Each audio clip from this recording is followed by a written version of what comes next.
Salutations, my fault lovers. It is Matty here with week 17 of the H.A.M Radio Podcast. And it is me, the LoneVaultWanderer. My name's Noah. My ARC now runs on diesel and battery, so it's basically a Prius. And we have an esteemed guest this week. Yeah. Hi, it's me, AlChestBreach again. Oh boy. Yeah. Who are you? That's my big... Yeah. Hi there, it's me, AlChestBreach. I'm back. It's AlChestBreach's mom this time, though. So sorry. It's your boy. Yes. That's awesome. Thank you for having me again, guys. Much appreciated. You're welcome. Mm-hmm. All right. So each week we like to get a guest in here. Sometimes it's one of you guys. So be sure to tweet at any of us with our handles on screen with the answer to the following question using the hashtag HamRadioTime. Where were you when Fallout 4 was officially revealed? Please answer that question on Twitter. Yeah, I was well, I'm not talking about the tease. I'm talking about the trailers live. The actual trailer. Yeah, I was shitting myself on Twitch. That's what I was doing. I was making videos on my laptop in a hotel room. It was fucking annoying. I was watching those videos. I was impressed. I was like, damn, Lone's on the grind right now. All right, so let's just get into this, man. This is it. We've been waiting for this week. All right, so for those of you who are new, by the way, we usually have 5 segments in this podcast: the intro, news roundup, a Bethesda spotlight where we focus on a special moment in a Bethesda game that we want to talk about each week, what we're playing in our favorite gaming news bit, as well as some of your questions. But this week specifically, we want to change things up a bit and just really discuss entirely everything that you guys have analyzed and everything we're thinking and just purely reacting to this Fallout 4 reveal trailer. We're still going to have segment 4 in this podcast, but things, like I said, if you've been a long-term listener, will be a bit different, so I hope you guys are cool with that. But without further ado... Better be. You don't have a lot of choice. Yeah, you better be. I was going to say. There's going to be a riot now. So let's dive into this. All right. Yes. I don't even know where to start. There's been so much to talk about. Let's dive into this. I don't know where. All right, let's start off with the obvious. The initial reaction when you saw this trailer. Yeah. Noah, you get to go first. No joke. I'm not kidding. I was doing my morning shit. I swear on my life this is what happened.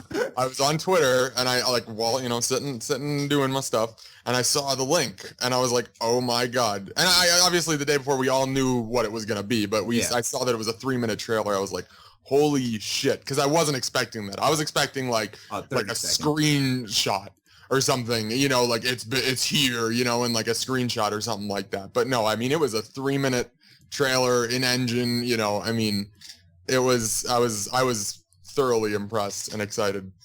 Yeah, I had similar thoughts. So just waiting. We initially saw before the actual trailer was released, there were 2 screenshots that were leaked, and one of them one of them was dog. Well, I say dog meat, but the dog walking across the bridge, and then there was another one. So we kind of got a really quick glimpse of what it was, but then exactly like Noah, I had no idea that it was going to be as in depth as it was. I literally thought it was going to be like a 30-second teaser. Oh, here's a little glimpse. Here's the Fallout 4 logo. We'll show the rest at E3, but they just went for it, man. They showed not only like this slow panning, but then they showed, areas in the wasteland and locations and settings. It was wonderful. Absolutely brilliant. Yeah. You can go first, Al. Oh no, I was just gonna say that I was expecting it to be all basically just cinematic and all just just CG and no real gameplay. Yeah. And then I didn't kind of realize it until they started when it's the radio is like, oh, we've gotten from our affiliates like nuclear launches, and then it goes into the montage, and I'm like, holy crap, this is actual gameplay. And I was like, oh, damn, that's when I was like blown away. Yeah, it also follows, real quick, I'm sorry to interrupt you. You're good. Follows a very similar format to the Fallout 3 reveal, where it pans out on an object. Yep. But yeah, I noticed that. I thought that was kind of cool. Now, well, here, before I give my reaction, I got to get this out here quick. Was I the only one who thought they were going to play I Don't Want to Set the World on Fire Again? That same No. It sounded like it. I thought they sounded just alike when they first started playing. I was like, oh my God, they just fucking did it. It's a Fallout 3 remaster, no. I don't know if it's the same band, but I was wondering, how many, it is? I was like, if you do listen to that band, though, like, a lot of their songs sound exactly the same. And I was like, how many songs sound like this that this band has? Well, because it all started off with the dun dun dun. Yeah. I was like, what are they doing right now? Wait, but that's exactly I love why. This song, but this. I was gonna say that's exactly why they picked that song, because it has such a similar startup, but then it's different. So people are like, oh, it's pretty much the same. It's still the ink spots, but here's a twist on it. That was awesome. I absolutely love that. All right, what if they had done like hair metal 80s music? How angry that would have equally been fantastic. Some K-pop in there. Schools out forever. I was gonna kind of sum up what you guys say, because that's how I was thinking. Is like, number one, I was totally impressed that it wasn't CGI. I thought we were getting a 30-second cinematic trailer, much like Fallout 3, where it was gonna pan out. We'd be getting that oh my god thing. I was shocked at the length. If you watch my Twitch reaction, I can't put it on my channel because of the music, but me and Lone have been working on a fix for that. Yeah. But if you watch that reaction, the first thing I say before even watching the video, I lose my shit because I'm like, oh my god, it's 3 minutes long. I was like, okay. Then while I'm watching this trailer, you're seeing the dog and he's walking really slow. I'm thinking to myself, all right, he's probably just going to be trekking around this house. We're not going to see much. Then he runs outside. Then Bethesda's like, fuck it. Let's just show him so much stuff. And they show us like monument after monument, Diamond City, like all this shit. I'm like sitting here losing my mind. I was blown away. And what's impressive is that they didn't show us playing the game. They just showed us the world, and that excited me enough. Yeah. See that vault? You can exit it. See that dog? You can pet it. Someone sent me a picture. It was like, see that dog, and like it was like the protagonist looking at him, and then like the part where he like pets him. Oh like, yeah. He's like, you can pet it, and someone like had him with his hand on his face. That's brilliant. So let's discuss as a whole. We there's been a lot of analysis. That's not even a word, I don't think. Analysis. There's been a lot of observations. There's been a lot of things crammed in this trailer that have brought about a lot of speculation and confirmed a lot of things. So we're going to discuss all of that, I feel, or we're going to at least try to. Let's start off with the obvious, the setting. How do you guys feel about it actually being set in Boston? Does that sound like a good thing to you? Bad thing? Because it's following the rumors. I know some people were a little underwhelmed. I was personally very happy because it seems to really fit what was so special about the Capital Wasteland. Has a lot of the East Coast. Yeah, that and a lot of American history landmarks and stuff. It was. I think it's a really smart location, personally. Yeah. Yeah, like coming in from in an international country, I think many people say in Australia, in Europe, won't necessarily care too much about where it's set in America exactly, so long as it's set there in a city that has landmarks, monuments, in a city that has lakes, rivers, some sort of water source. I think that's the most important bit. And no matter where it's set, Bethesda can make the city or the wasteland look exciting or be interesting in general. So true. I'm disinferent. Well, I don't know what term I'm trying to use, but I don't really care that it's Boston. Like it's whatever city it is, I'm happy with it. I'm personally happy it's Boston because Al as well. We were just a few months ago in Boston for PAX East, and I personally walked around there quite a bit in hopes that Fallout 4 would be there, and I didn't see. To my surprise, I found like a lot of really cool buildings and stuff. I made a video about it a while ago. And, like I was just walking around Boston. I found a lot of cool buildings I actually didn't see in the trailer at all. And obviously they show us a very small portion of what the game's actually going to be. But I'm really stoked to see what they fit in there. I don't know if you guys saw the video I retweeted. I know that Lone did. But the pre-war hub with Revan, Corey. Holy shit. Fucking shit. I'm so happy they brought me in to just do a couple of lines because, like, oh my god. They did a video that basically narrowed down how big this map is going to be. It's apparently going to be twice the size of Skyrim's map. Holy shit. Their video blew up fucking what do they got? Like 1,000 subs in a day because of that video? Like they fucking blew up because of that. And it was absolutely impressive. And you actually sit down and watch that video thinking, they're making a lot of fucking sense. Like it's actually really in depth and thought out. It was actually really impressive. I couldn't believe it. It was like they were going all out. Now, one of the people part of that team was my friend John, and like it's really nice because I've talked to him for about a year now, and it's really nice to see him like be a part of something special because he's like a lore master when it comes to Fallout. So it was really cool. But regardless, seeing where everything is, like Bethesda is going to have a lot of cool stuff in this map. And without a doubt, I don't know if you guys noticed while we're talking about the map, do you guys ever notice the little tower in the background of like almost all the shots? Like, for example, when they showed Diamond City and they started like panning up in the back left corner, there was that tower. Yeah. Apparently that's the Institute. That's what I'm the most excited about. That's that's why when they were like, oh, it's Boston, I was like, yes, because I'm super excited about the Institute and all the Android stuff. Absolutely. I can't wait for that to be touched on. That is going to be awesome. Just a random thing, and going back to you, I don't know if we're talking about this later, Matty, the picture you showed where somebody was standing there and they're not standing there anymore. The Vault. Yeah, we can talk about that now if you guys want to. Well, Quantum Leap. Well, some people are saying it's Quantum Leap. I want to chuck in my 2 cents. The Institute, did they have Android technology before the Great War? And secondly, could that have been an Android because they would have been able to survive throughout the bombs, in a vault, because androids, they're immortal. They can live for however long, so long as the technology lasts them. So that's my theory. Are you speaking from like radiation standpoint, or that they can't get disintegrated? I'm sorry, they can't die. Essentially, like if they're just like a robot, for example, an android, they can stay in a vault. They can live for hundreds of years. So maybe maybe we're an android. Who knows? That's my crazy out there theory. Yeah, I mean, there's a lot of crazy theories floating around because the protagonist is there clearly during the Great War, and he's there at the post-apocalyptic part of the game. So everyone's trying to connect. Is he an android? Is Vault 11 a cryogenic chamber? How is he alive during both these segments? And we see him get hit by the Great War bomb. So Lone may be onto something because he wasn't near the actual explosion. He was far out from it. And based off the video that the pre-war hub made, they were about a couple miles off of this bomb. So yes, he clearly got hit by the bomb, but he could have survived considering he might have been an android. And taking into account what Lone said, if there was, android, stuff, the Institute before the Great War, it's very well possible. I mean, there's so much crazy stuff that you could really come up with in this trailer. I just can't wait to hear it from Todd Howard. And he finally just like flips on the light switch and like everyone's like, oh, it makes sense now. I don't know. I think, I don't know if going about with the protagonist in the explosion and all that, I mean, it could just be, I know we discussed it last time I was on the podcast. It could be you relive, the detonation in a simulation or something like that. It could be something like that.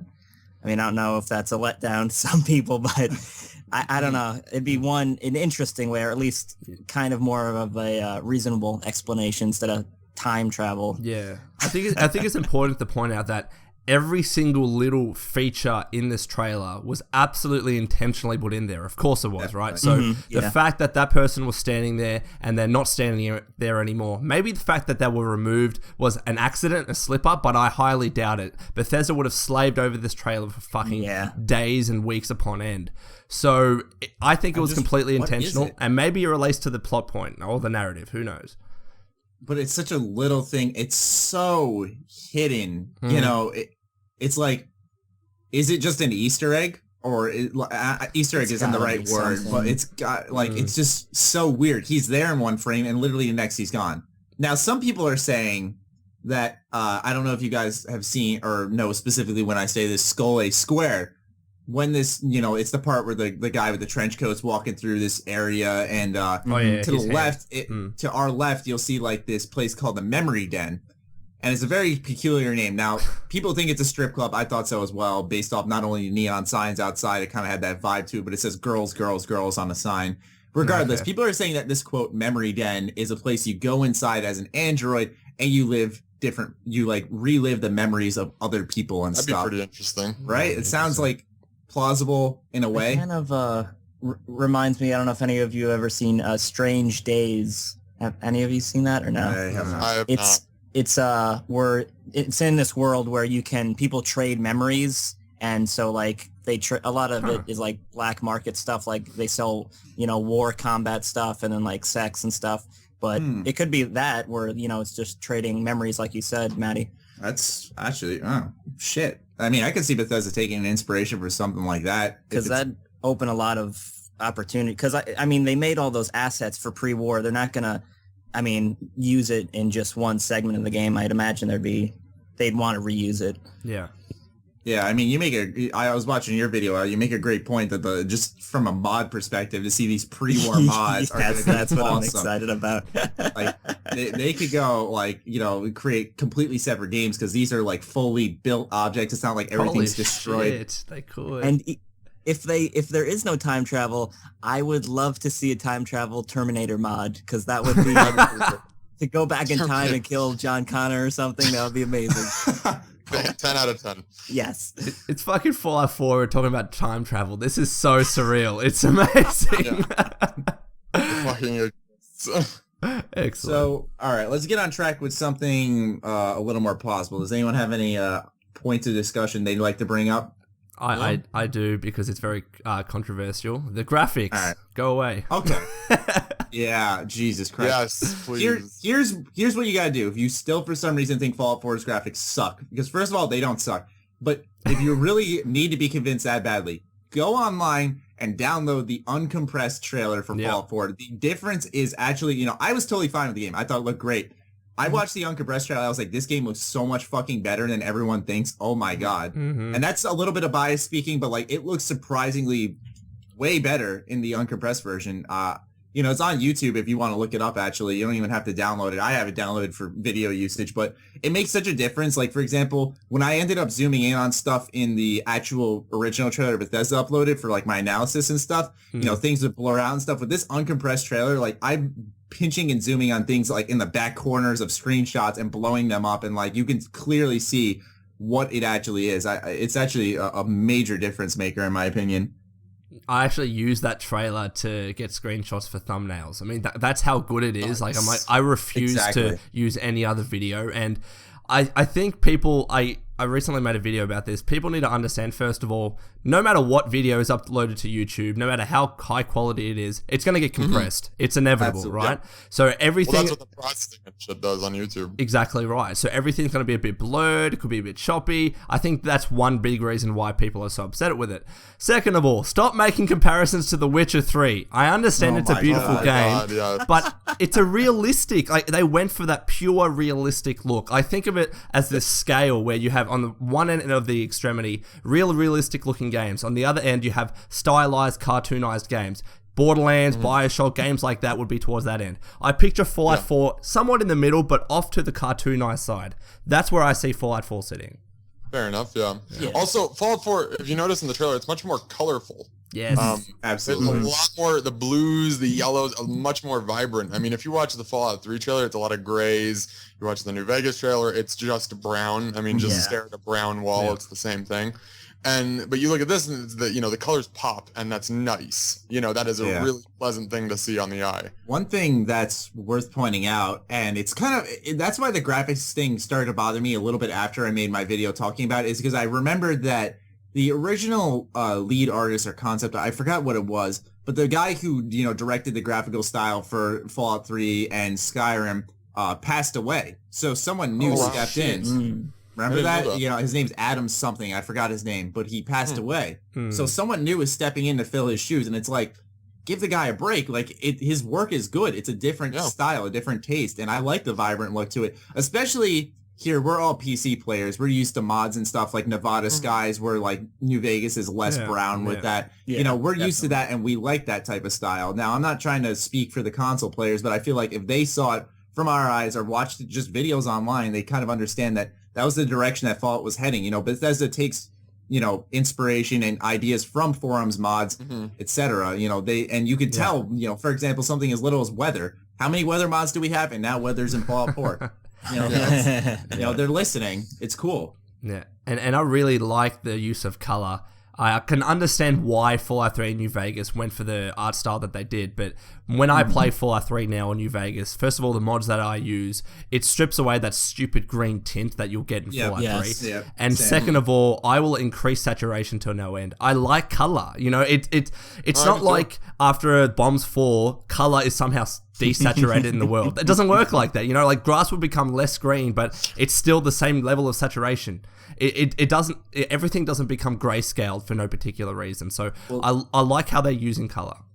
No, that, and if you have an issue with the colors, I mean, you look at like the Deathclaw scene, that's like brown as fuck. Yeah, right. Yeah. There's clearly these grim settings, you know, and it really wasn't super colorful in the beginning. If you guys agree with me about that, where like the dog is walking around this house, like the house was kind of like dimmed. Yeah, it was like brownish. I was like, you know, I was all right with it, but like when he walks outside, then like, you know, you see the sunlight playing into effect. I think it's also a part of a new engine. So let's shift over to that a little bit. I don't know if any of you guys saw my video on the new engine, but if not, I'll just quickly explain what I noticed.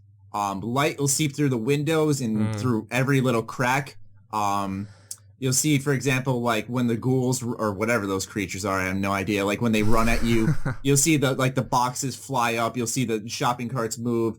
What else is there? There's new animation. You notice like between like how creatures walk and attack you to how like you see like when people are running away for the Great War, you see like multiple running styles. What else was there? I always forget like the fourth one.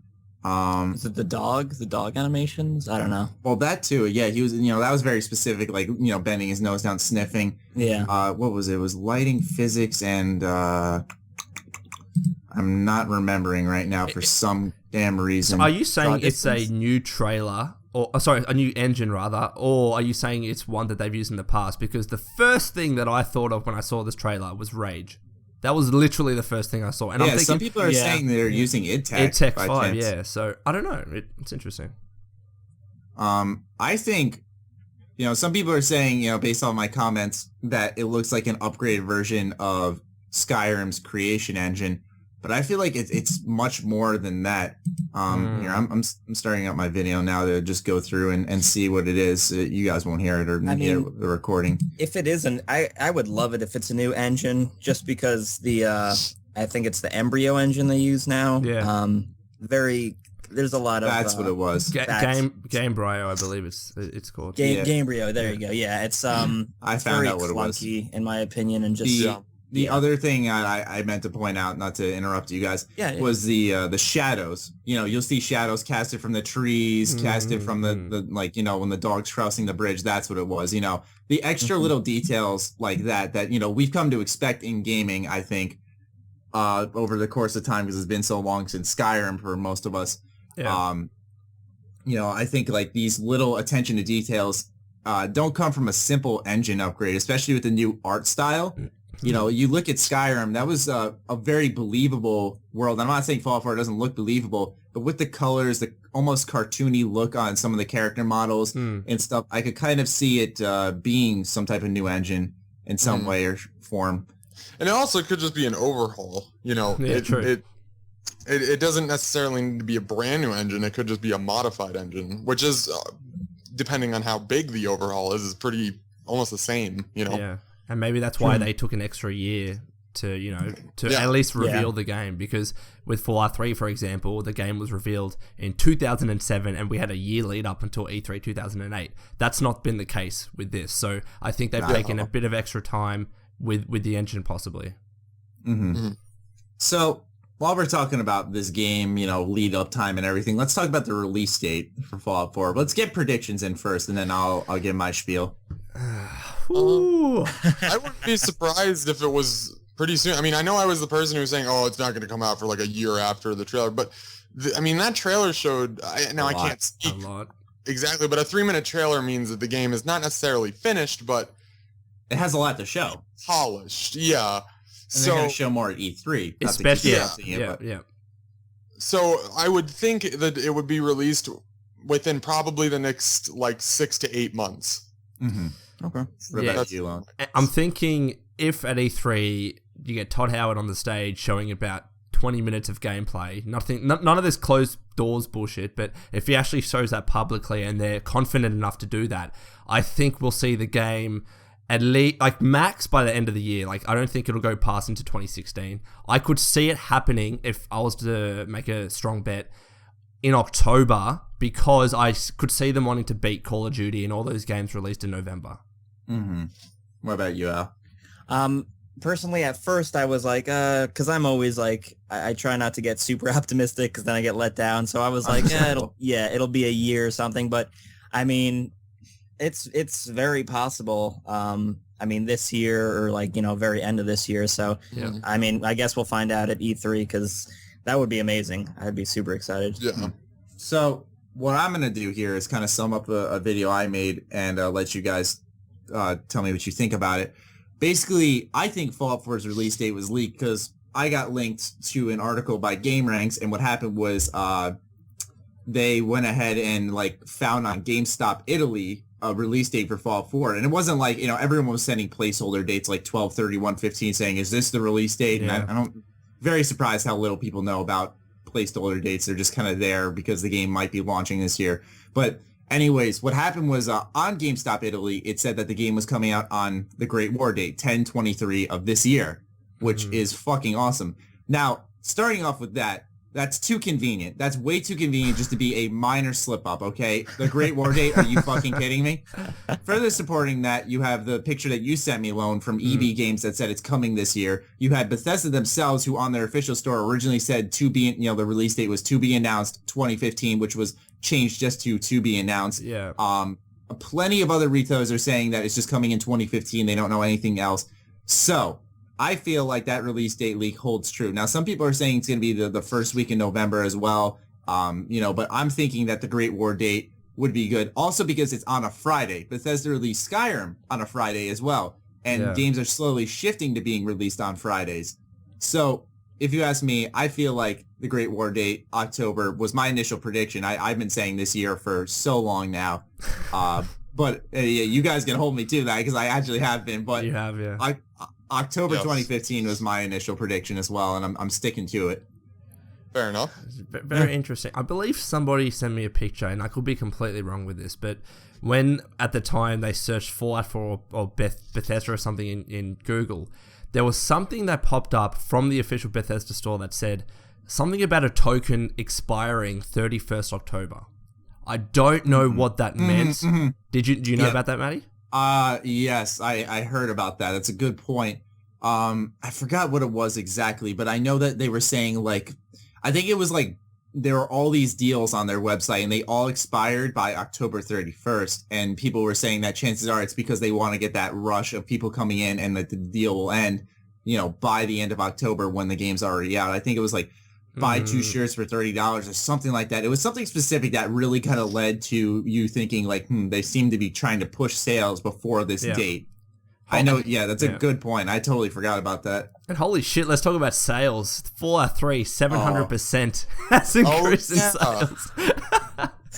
Really? Yeah, I think by 700%, New Vegas by 300%, just crazy numbers. I thought it was, wait, wasn't it 1,000 for Fallout 3? It was, yeah. Yeah, it was 1,000 for Fallout 3. Yeah, maybe I'll start to review Fallout 3 mods again. Like you go on the Steam store, for example, it's just Fallout 3 plastered everywhere. We happen to have a sale. I don't know why we're having one. By the way. But that was off track. But yeah. No, that's a good point because it makes you wonder with the sales increasing that much. You wonder if Bethesda's going to actually go through with the whole HD remake or whatever of Fallout 3 in New Vegas. Like everyone kind of wants it, and you wonder. Like I feel like I don't want them to do it now because I feel like 4 to 5 months from now we're going to have Fallout 4. But I feel like that'd be too much Fallout in a crammed amount of time. Like if they were to do it properly, they would have the remake come out in 4 to 5 months and then Fallout 4 come out in a year. That's probably the proper way to do it. And I don't think anyone would be happy with that. Exactly. Yeah. But like I was just saying, when I saw those sales numbers, I was like, wow, that's impressive. But like now that you think about it, if the game's already selling without them having to put extra money into an HD remake, then they're probably like, well, we'll just let it keep selling. Exactly. Now that I really think about it. Yeah. Interesting stuff. All right, so let's move on to another observation that was made on the floor at the beginning of the trailer. The family dog, that's what I like to call it. It's either called Pal or the family dog, according to a lot of people. It's called dog meat, Matty. We're calling the dog meat. Yeah. I made that mistake on Twitter and got yelled at for it by plenty of you. Thank you. on the floor, when the dog enters the room and he's like sniffing the crib, which was the fucking saddest thing I've seen. Oh my God, my heart. I didn't feel a thing when I'm not even gonna lie to you, but yeah. I didn't either. I don't know if I'm a monster too. No, but if you go back and just stop at that part where he's like sniffing the Repcon rocket on top, like you just feel it, man. Look like at his facial expression. He's like, oh, it's so sad. He's like, I miss my master. Anyways. On the floor. Probably like years after though. Dogs never forget. Wait, android dog? Holy shit! That popped into mind. Why would that dog be having memories of the time before the Great War if that was like 200 years before? What the fuck? Nah, I feel like. Oh man, I think it's just we got to hold on. Yeah, before I even get into what I was going to say, we got to discuss this. That's the other part, is that how this dog is A, still alive, and B, remembers what the fuck happened. It's a dog. I mean, I think it's more of just an editing way just to show the pre-war and stuff. I don't think this is probably like 50 years after, dude. Or maybe even more. I don't think this is like 2 years after. Just real quick, I mean, do you guys think it's going to take place after the events of Fallout 3 in New Vegas, or? I don't think it'll be. I don't think it'll be a while after Fallout 3, but I think it'll be like 10 years. Okay, all right, fair enough. I think that's you have to have some callback to Fallout 3. The fact that there is now water in the wasteland is a big deal. That changes a lot of things, and I think that kind of contributes to the fact that it seems in Fallout 4, especially with the better use of color, that the wasteland is being rebuilt. It's actually starting to look like there are bigger towns developing. Pylons. Exactly right. So if they're starting to use electricity more, if the colors are increasing, if there is flowing water throughout the wasteland, even in Boston, then I think that's possible. Agreed. Yeah. It's pretty crazy. It does. That's the first thing I noticed is like a lot of the monuments I kept mentioning in my analysis were like preserved completely. Like like the Bunker Hill Monument, the one where it was like the tower. There was hardly a scratch on it. There's a few chips missing, but like otherwise, like the monument itself was perfectly fine, and the tower behind it, just totally fine. Yeah. And I was just like, how did they do that? Yeah, that was because. Yeah, that's what I was wondering. Because I know New Vegas, they had the the defense system from House, and then I mean I know in DC the White House is nuked, but I don't know. And that bomb seemed to go off pretty close to everyone. I mean, a little bit close. Yeah. Like how the hell are the buildings still standing That's up? what I was thinking. I was like, that probably wouldn't be there. I mean, I guess they would have to be, because then otherwise it would just be nothing. I mean, I guess there's an amount where they have to be like the imagination. Yeah. It was like stuff like the Paul Revere one as well, like the Old North Church, the Massachusetts State House, like all these things are completely erect and just unscathed, and I'm like, how? Like there's to a degree where it gets to the point where it's like, okay, Bethesda, I need to know how these buildings are still properly intact. But I mean, if you think about it, if they did destroy that, then where would the fun be? You know what I mean? Like, I guess they're taking some liberties. But part of the fun of Fallout 3, I gotta say, don't get me wrong here, I'm not dissatisfied with what I saw in Fallout 4, but part of the fun in Fallout 3 was seeing what these places would look like if they were actually basically destroyed, Yeah, but it was almost like a cop-out, too, in a weird way. Like, certain things, not everything, but... How, Noah? How so? I'm trying to think of an example, and I can't think of one. So now my argument's left invalid. Never mind, shut up. People in the comments talk about Noah. You don't get no shit! Jesus Christ! You said to look meat again. Green glitter shame. Wait, what were we talking about before that deviation? What I was going to originally bring up was that when you see the family dog walk into the room with the crib, on the floor is your special book from Fallout 3. Yes, I did see that. Which basically is Bethesda saying that this system is coming back. And furthermore, what supports this, but what further supports this for those who doubt it, and we'll get into this whole part in a second, is that in that garage screenshot, there's like this whole perk screen. And on the top is all the, like, it's each one. It's like the strength, perception, endurance, charisma, or whatever, it goes on like that along the top of all these perks. So it seems the special system is returning, which I think is good to see. And the reason I want to discuss this is because a lot of people thought that Bethesda was going to take Skyrim's leveling system and bring it into Fallout. Yeah, fuck that shit. Yeah, that's what I was saying. I'm sorry, this is someone that's played Skyrim for like 15 hours or so, almost 20 hours. Like, I don't know if it's the UI, but I hate that leveling up in Skyrim. I think it's really weird and hard to understand. It takes forever. Yeah. and there are so many attributes or traits, whatever you want to call them. Yeah. And it gets overwhelming at stages. It does. And like I said, it takes forever. So when you're level like 30, it's just like, I don't know. I love Skyrim personally. I got like all the achievements on it. The leveling system was slow. No, I agree. The game. It was designed to, what's weird though, is that a lot of people say it's kind of slow, but it was designed to give you like a sense of progression all the time. When you're using one arm, you're constantly getting that up. That's true. That's true. Using destruction, you're constantly getting that up, and then you finally level up and you spend a skill point and upgrade either your health, stamina, or magicka. But I think there's no reason why. In fact, I think it's a bad idea to try and incorporate a totally different game, even though it's by the same developer, trying to incorporate that game's leveling system into a game that already has a pre-established system. It uses the special system. There are historical reasons for that. Why change that now? Exactly. Separate the mechanics. Yeah. Well, just some people thought that they were going to do that because it was. On paper, I can't lie, it sounded like a good idea. You start making like stim packs or some shit, you up your medicine skill or something like that. Some people thought it sounded cool, but I was always saying that, Fallout's been around for so long where like, I don't think Bethesda would disrespect the series and the old school fans by changing that. And in fact, they're catering the old school fans more, I think, in this Fallout 4 trailer. When you look at, for example, the Vault jumpsuit is like skin tight like it was in Fallout 1 and 2. That ass. Yeah, exactly. Yeah, even like the enemies, I feel they have like a more retro feel, or at least the Protectron. Definitely. Oh yeah. I'm literally looking at a wallpaper with the Protectron right now, and I agree. It looks favorite so cool. shot from the trailer. I love that. Yeah. That and Diamond City. Oh my god. Let's talk about Diamond City. That's like my favorite idea. It's inside Fenway fucking Park. That's so cool. That is so cool. Yeah. Like that's such a, first of all, I didn't expect it to be in the game. That kind of blew me away in a sense, because I thought to myself, oh, there's too much like copyright hurdles to get over. There's too much stuff and work by Bethesda to really get this in the game. Hurdles. Yeah, the Coca-Cola sign. like getting the rights to using that area, and so I was thinking to myself that seems like it'd be a pain for Bethesda to get a professional baseball stadium in there and destroy it. Turn into a city, but they seemed all for it. But what was your favorite part about the city? I think mine personally was the slugger store, and you could see like the barbed wire. So because I guarantee you that's like a weapons shop.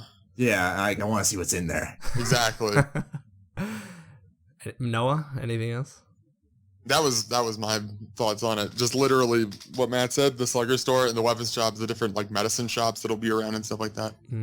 I like it because it just looks different to your typical, to Megatron. Megaton. What the fuck? I'm thinking about Megatron. Megatron. Transformers. No, Megaton. That transforms. Yeah, it could be. But no, I think it looks very, very different to Megaton. They haven't tried to go on for this, typical post-apocalyptic look. It has some color. It has some liveliness in it. That's the thing I like about it. What about you, Al? I think my favorite thing is it looks, all the shots, or at least the city shots, it looks alive. Yeah. There's just so many NPCs, and it doesn't look, like, oh, there's one vendor over there and like two people stand. Like, it looks like an actual city, and it's vibrant, and just there's people doing their things, and it just looks very alive. What's interesting is that there seems that there's going to be, multiple cities. I know in Fallout 3 there were technically multiple cities and towns, but like since in Fallout 4, Al brought up a good point that they look more civilized. You look at, like, for example, you take Diamond City, and then you take that part where you see the Brotherhood of Steel Trooper and the vertibird flying up and like out of this city. Like, like that's a whole different city. And then you see like another part of the city where the Massachusetts State House is. Like, you're just looking at all these parts. You're like, does this game have like a bunch of fully fledged cities? And like all these buildings are in there. Like, it's really impressive what they're doing. And I think they've looked at New Vegas and thought, all right, we had the strip. Yeah. This one area, and everywhere else is a complete fucking desert wasteland. Like, I was gonna say, I think they've taken a lot from that. Yeah. So let's have multiple strips, essentially. No, that's honestly what I was thinking when I saw it, and that's kind of, I don't want to say that's what I want, but like, you know, that's a good idea. That's a good way of taking it. You know, is to take multiple lively sections of this game and you know, splotch them all over the wasteland. Mm-hmm. I do feel that there are probably going to be a number of beauty shots where you get in a vertebrate or you get on the flying ship and we see these fantastic, you know, just shots and stuff. I think that's going to be a few of them. I don't know why, when I saw that flying ship and in the scene where you could see the statue, now I'm not privy to what that statue is, but it just reminded me of BioShock Infinite. I always raise this game, but I don't know why. You had the flying ship in that statue. It gave me that vibe almost instantly. I don't know why. Apparently, according to some lore masters out there, that is the Brotherhood of Steel airship from Fallout Tactics. The Constitution, is that what it's called?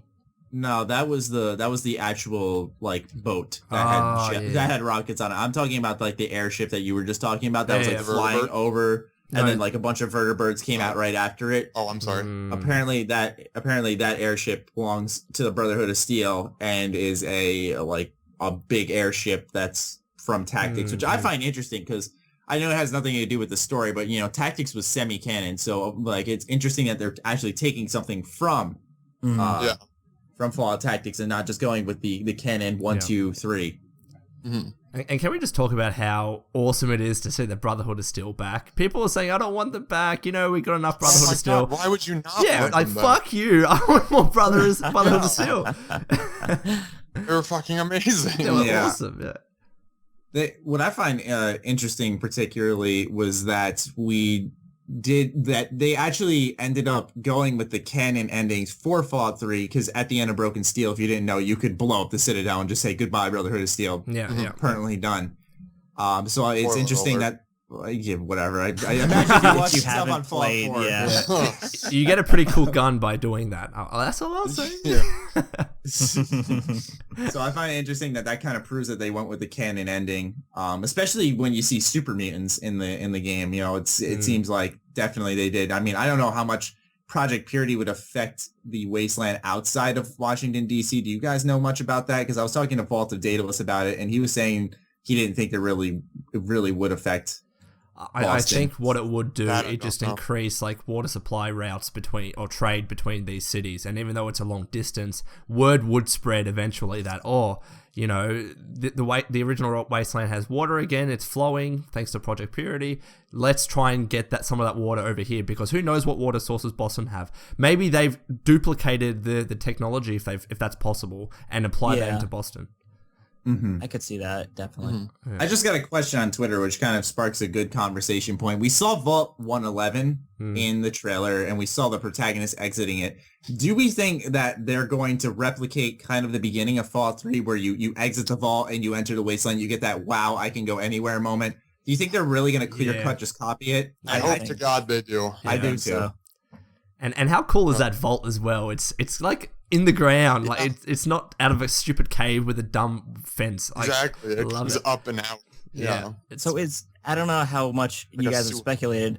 Do you know how you would get in that vault then? Is that an elevator? I think it's an elevator. Okay. Or an elevator, yeah. I think it's an elevator because when you watch the trailer and his hands up, he's just raising, like he's gradually going up, and then you see it like going to third person, and he's still going up without walking. Yeah. So I'm going to assume it's an elevator. Because, I was like, okay, that makes a ton more sense now that okay. No, I thought the same thing. When me and Vault were making our analysis of the trailer, we thought at first, we're like, is that a staircase that is there? You know, like, why is there two entrances to the vault now? Like, you have the normal vault door and then the elevator. Like, what is it specifically? While we're talking about this vault, though, that particular segment pointed out something quite interesting, and that was that Vault 4 probably, I'm not going to guarantee anything, but it seems very likely with that and, like, the family dog running out of the building without any loading screens. You know, and obviously in a trailer, they're not going to show a fucking loading screen. Yeah. But the way Bethesda edited it, where, like, you know, you see him coming out in first person, and then they instantly switch to third person, no like jump cuts or anything to like speed up the process. He's still raising out of the vault into the wasteland without any particular loading screen. Do you guys think? Sorry. Do you think there's no loading screens? Yeah. Do you guys think there is? There probably is. However, I have to go because I have a work. All right. So I apologize. Are you making watches, Noah? I am not making them. I'm selling them. So, yes. But good talking to you guys. Peace out. Love you, Noah. Well. Take care. Yes, I know. I love me too. All right. So what do you two think about the loading screens then? I think that particular segment, it would have been, you reach the end of the trail leading up to Vault 111, underground or however it is, and then you would have reached the entrance the entrance and said, all right, take me up now, and then there would be a loading screen, and then you'd be raised like that. So I still think there are loading screens. It wouldn't really make sense for them not to be. Like, the world has to be rendered somehow, and if they were to try and do that in real time, I think that would be an incredible feat, particularly given the size or the potential size of the Fallout 4 world. So, what about you, Al? Yeah, I'm gonna say there's most likely loading screens. Because your example was at the vault or the family dog house? Well, kind of both. Like, there's like multiple ones, and then like Todd Howard said in an interview that like with the extra memory they can like load areas before you get there, so you can just like walk inside, or you can hear stuff coming from the building, so it kind of brings the world to life, stuff like that. So that's kind of what like all led to people thinking like, well, I guess there's not loading screens then, probably. All right. Well, I mean, it's possible. I'll say that much. Because I know in New Vegas they had certain houses that were open. You didn't have to go into the interior, but they were much more barren than what we see there. Mm-hmm. And I mean, not to compare with The Witcher, I know we were talking about before, but like, I mean, the Witcher can, there aren't really any loading screens unless you go to like a different continent or something. Yes. Not a continent, but no, that's what it is. I think scale is different. And so like, I mean, if Witcher can do it, I mean, I'm sure they, the technology's there, so it's possible.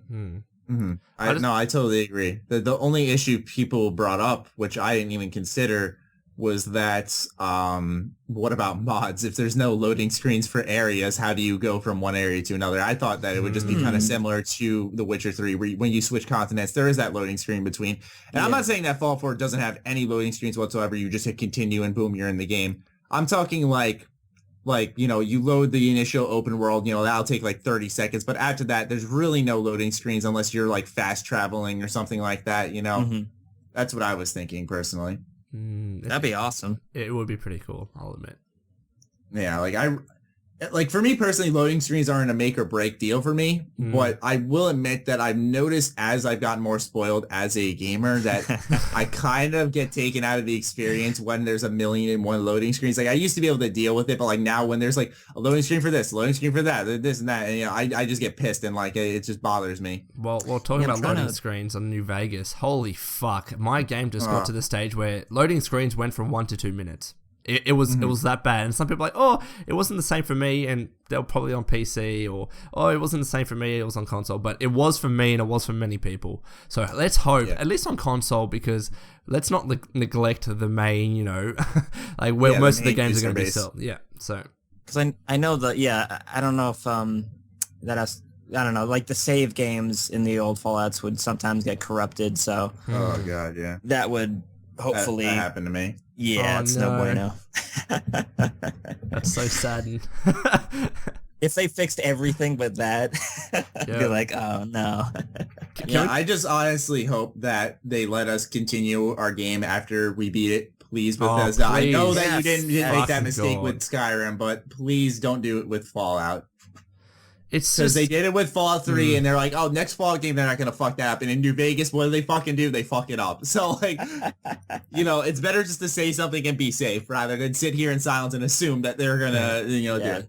Like, I could understand why they did that with Fallout 3, because when you have such a major plot point that comes to fruition with the Project Purity and all of that, it drastically changes the landscape of the Wasteland. So no matter where you go now, it has to kind of incorporate what's happened with the water flowing. So I could understand why they wouldn't want to do that, because it would take a lot more time to set a wasteland that's changed after the events of the main narrative. You know what I mean? Like it would be such a drastic change, especially if, you know, for example, water is now flowing in the wasteland. So I could understand if they then didn't want to do it, but now with, you know, Broken Seal, I believe it was, we kind of expect to have a wasteland that we can keep playing in once the main story is finished.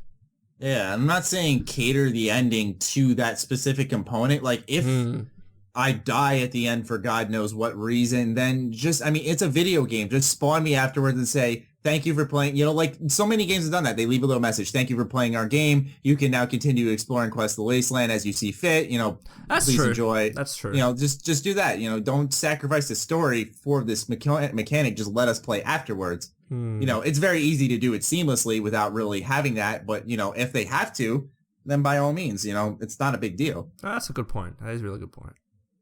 So let's move on to another controversial topic. A voiced main character. Oh my God. I before, well, I don't want to say before, but I'm excited, so you go ahead. Sorry, I just like. No. Give us your reasoning. No, yeah, you're no offense, but you're the odd one out here, so I want to hear your thoughts. Okay, so I think Maddie doesn't like it. I'm indifferent, and that was the word I was trying to think of before, indifferent. And then you like it, Al. So how about you start? Well, I like it because I think it's the dog talking. What? What? Get out, Al. That's not. I'm joking. Oh my God! I took you seriously for a second. I'm like, what did he fucking smoke before he came on? You end the call and you're like, we're never having him back again.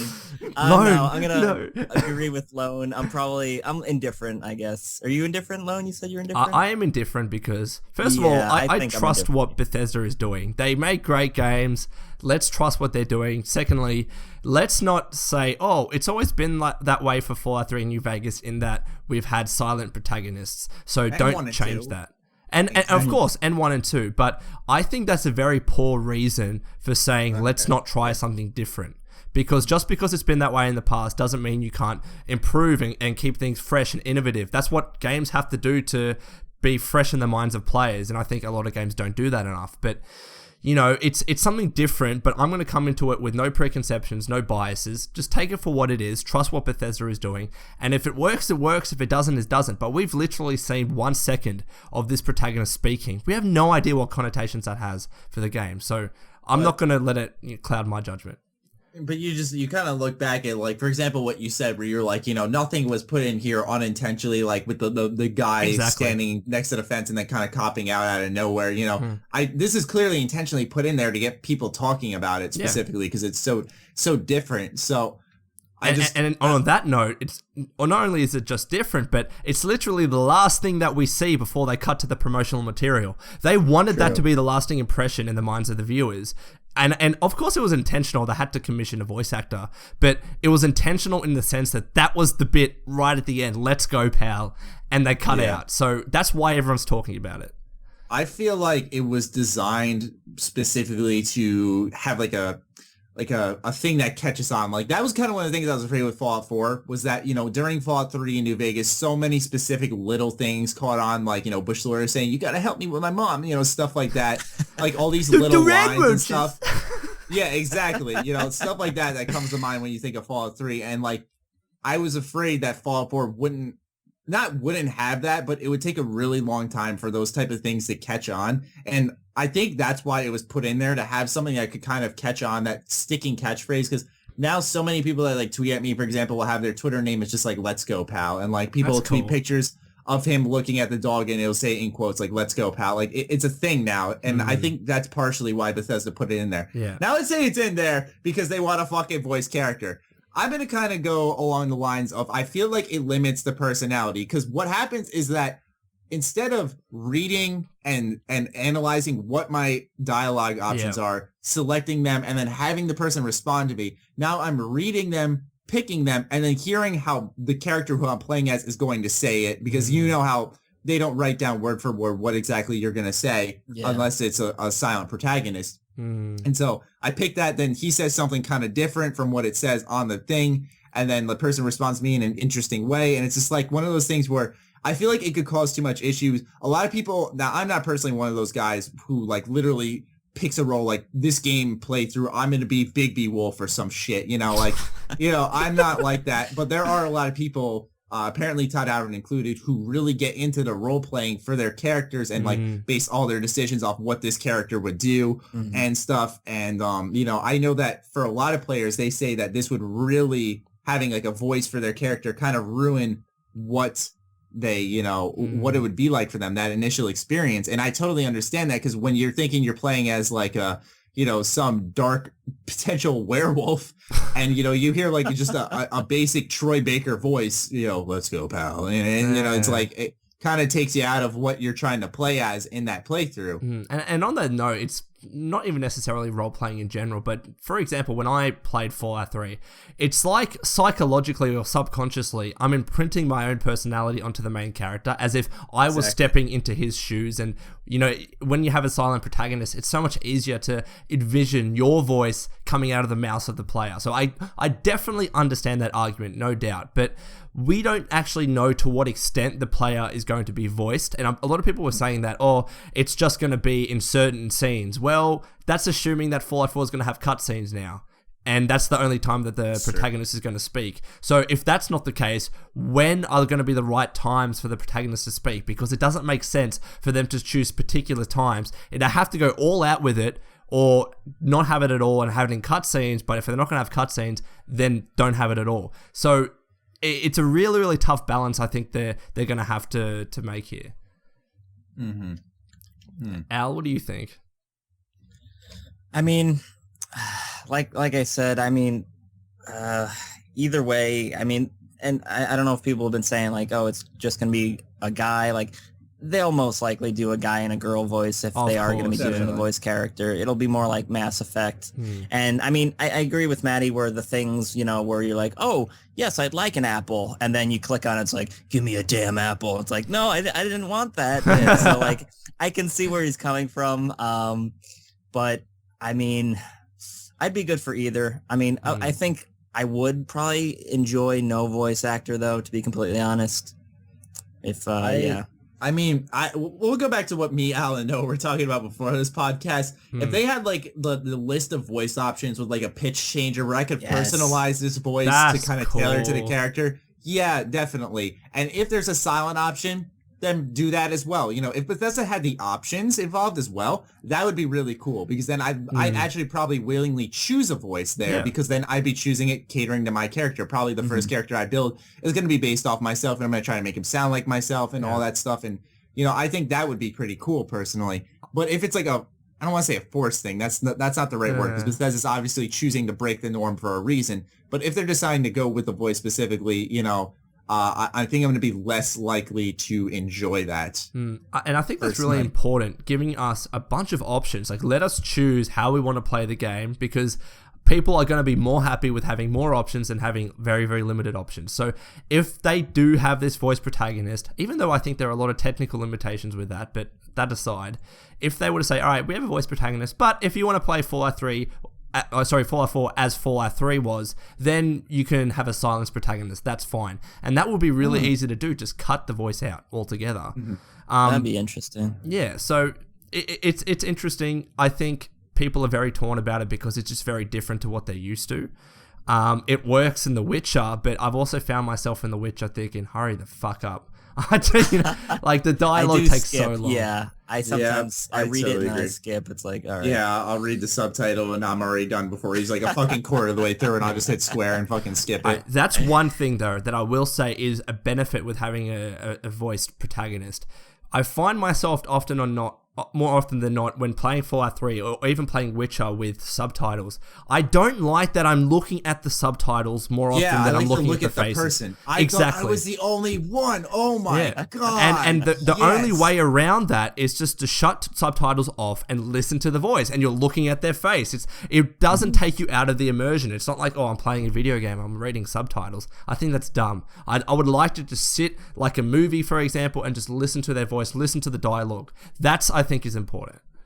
Yeah, I totally agree. And especially when going back to the silent protagonist, if he's silent, you're just hearing what they're saying. So when there's no subtitles and you're just listening to what the other person is saying, I think it's a little subliminal thing that you don't really notice, but that really clicks you into the game, because now you're just focusing on who's in front of you, not what you're picking, what you're saying, than what they're saying. It sounds like such a little thing, and I totally understand if that's what you're thinking. But like, I feel like that kind of goes a long way when you're quiet. You know, you're just listening to what they have to say because you're reading what you have to say. I don't know if I'm making sense here or not, but I'm thinking maybe if I were to do it, and like a boss told me you need to have a voice protagonist in this kind of world, I would think, all right, I'm not going to have him or her speak in actual lines of dialogue when you talk to someone and the face zooms in that kind of conversation, but maybe just generally in the wasteland, as you walk by people, your character says, hey.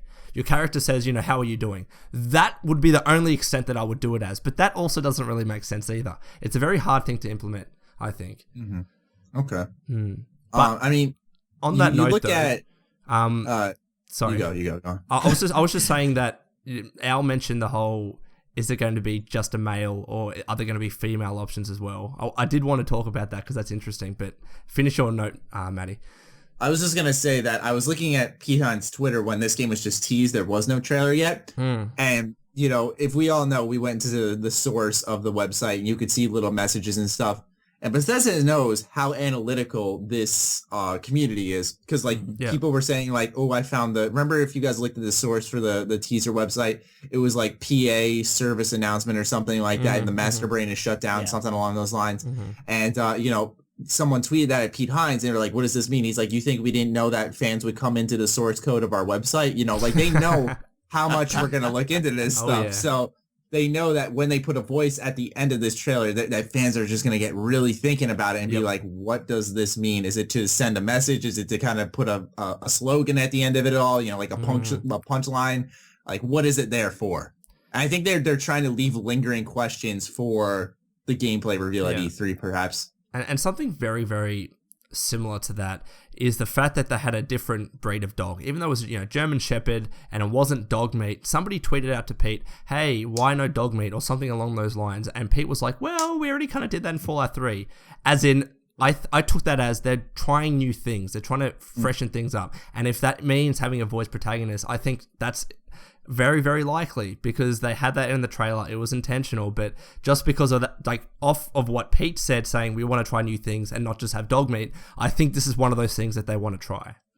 It's possible that with, you know, Fallout 1 and 2, obviously that helped establish how popular this series was, and then Fallout 3 really just took off because it kind of took what was special about the previous games, that grim but like dark and somewhat, you know, also dark humor in a way kind of tone. And Bethesda just translated it perfectly. And I feel like with Fallout 4, they're taking their own taste, their own thoughts on this series, because they say, this is our series now. We're going to do what we want to do with it now. And so I feel like they're trying to shake off some of the former things that we're used to and maybe jumble them up a little bit, switch it up perhaps. I think so, just because, they want to introduce new stuff. This, because someone did mention, I don't know where it was, but this is the first one where Bethesda's kind of on their own. You know, Fallout 3, they had to follow the lore a little bit. New Vegas, you know, it was a offshoot, and they didn't develop. That was Obsidian. Yeah. So now it's kind of in their reins, and, you know, it's their own thing. Also, if you go into Google and type in dog meat, just a warning.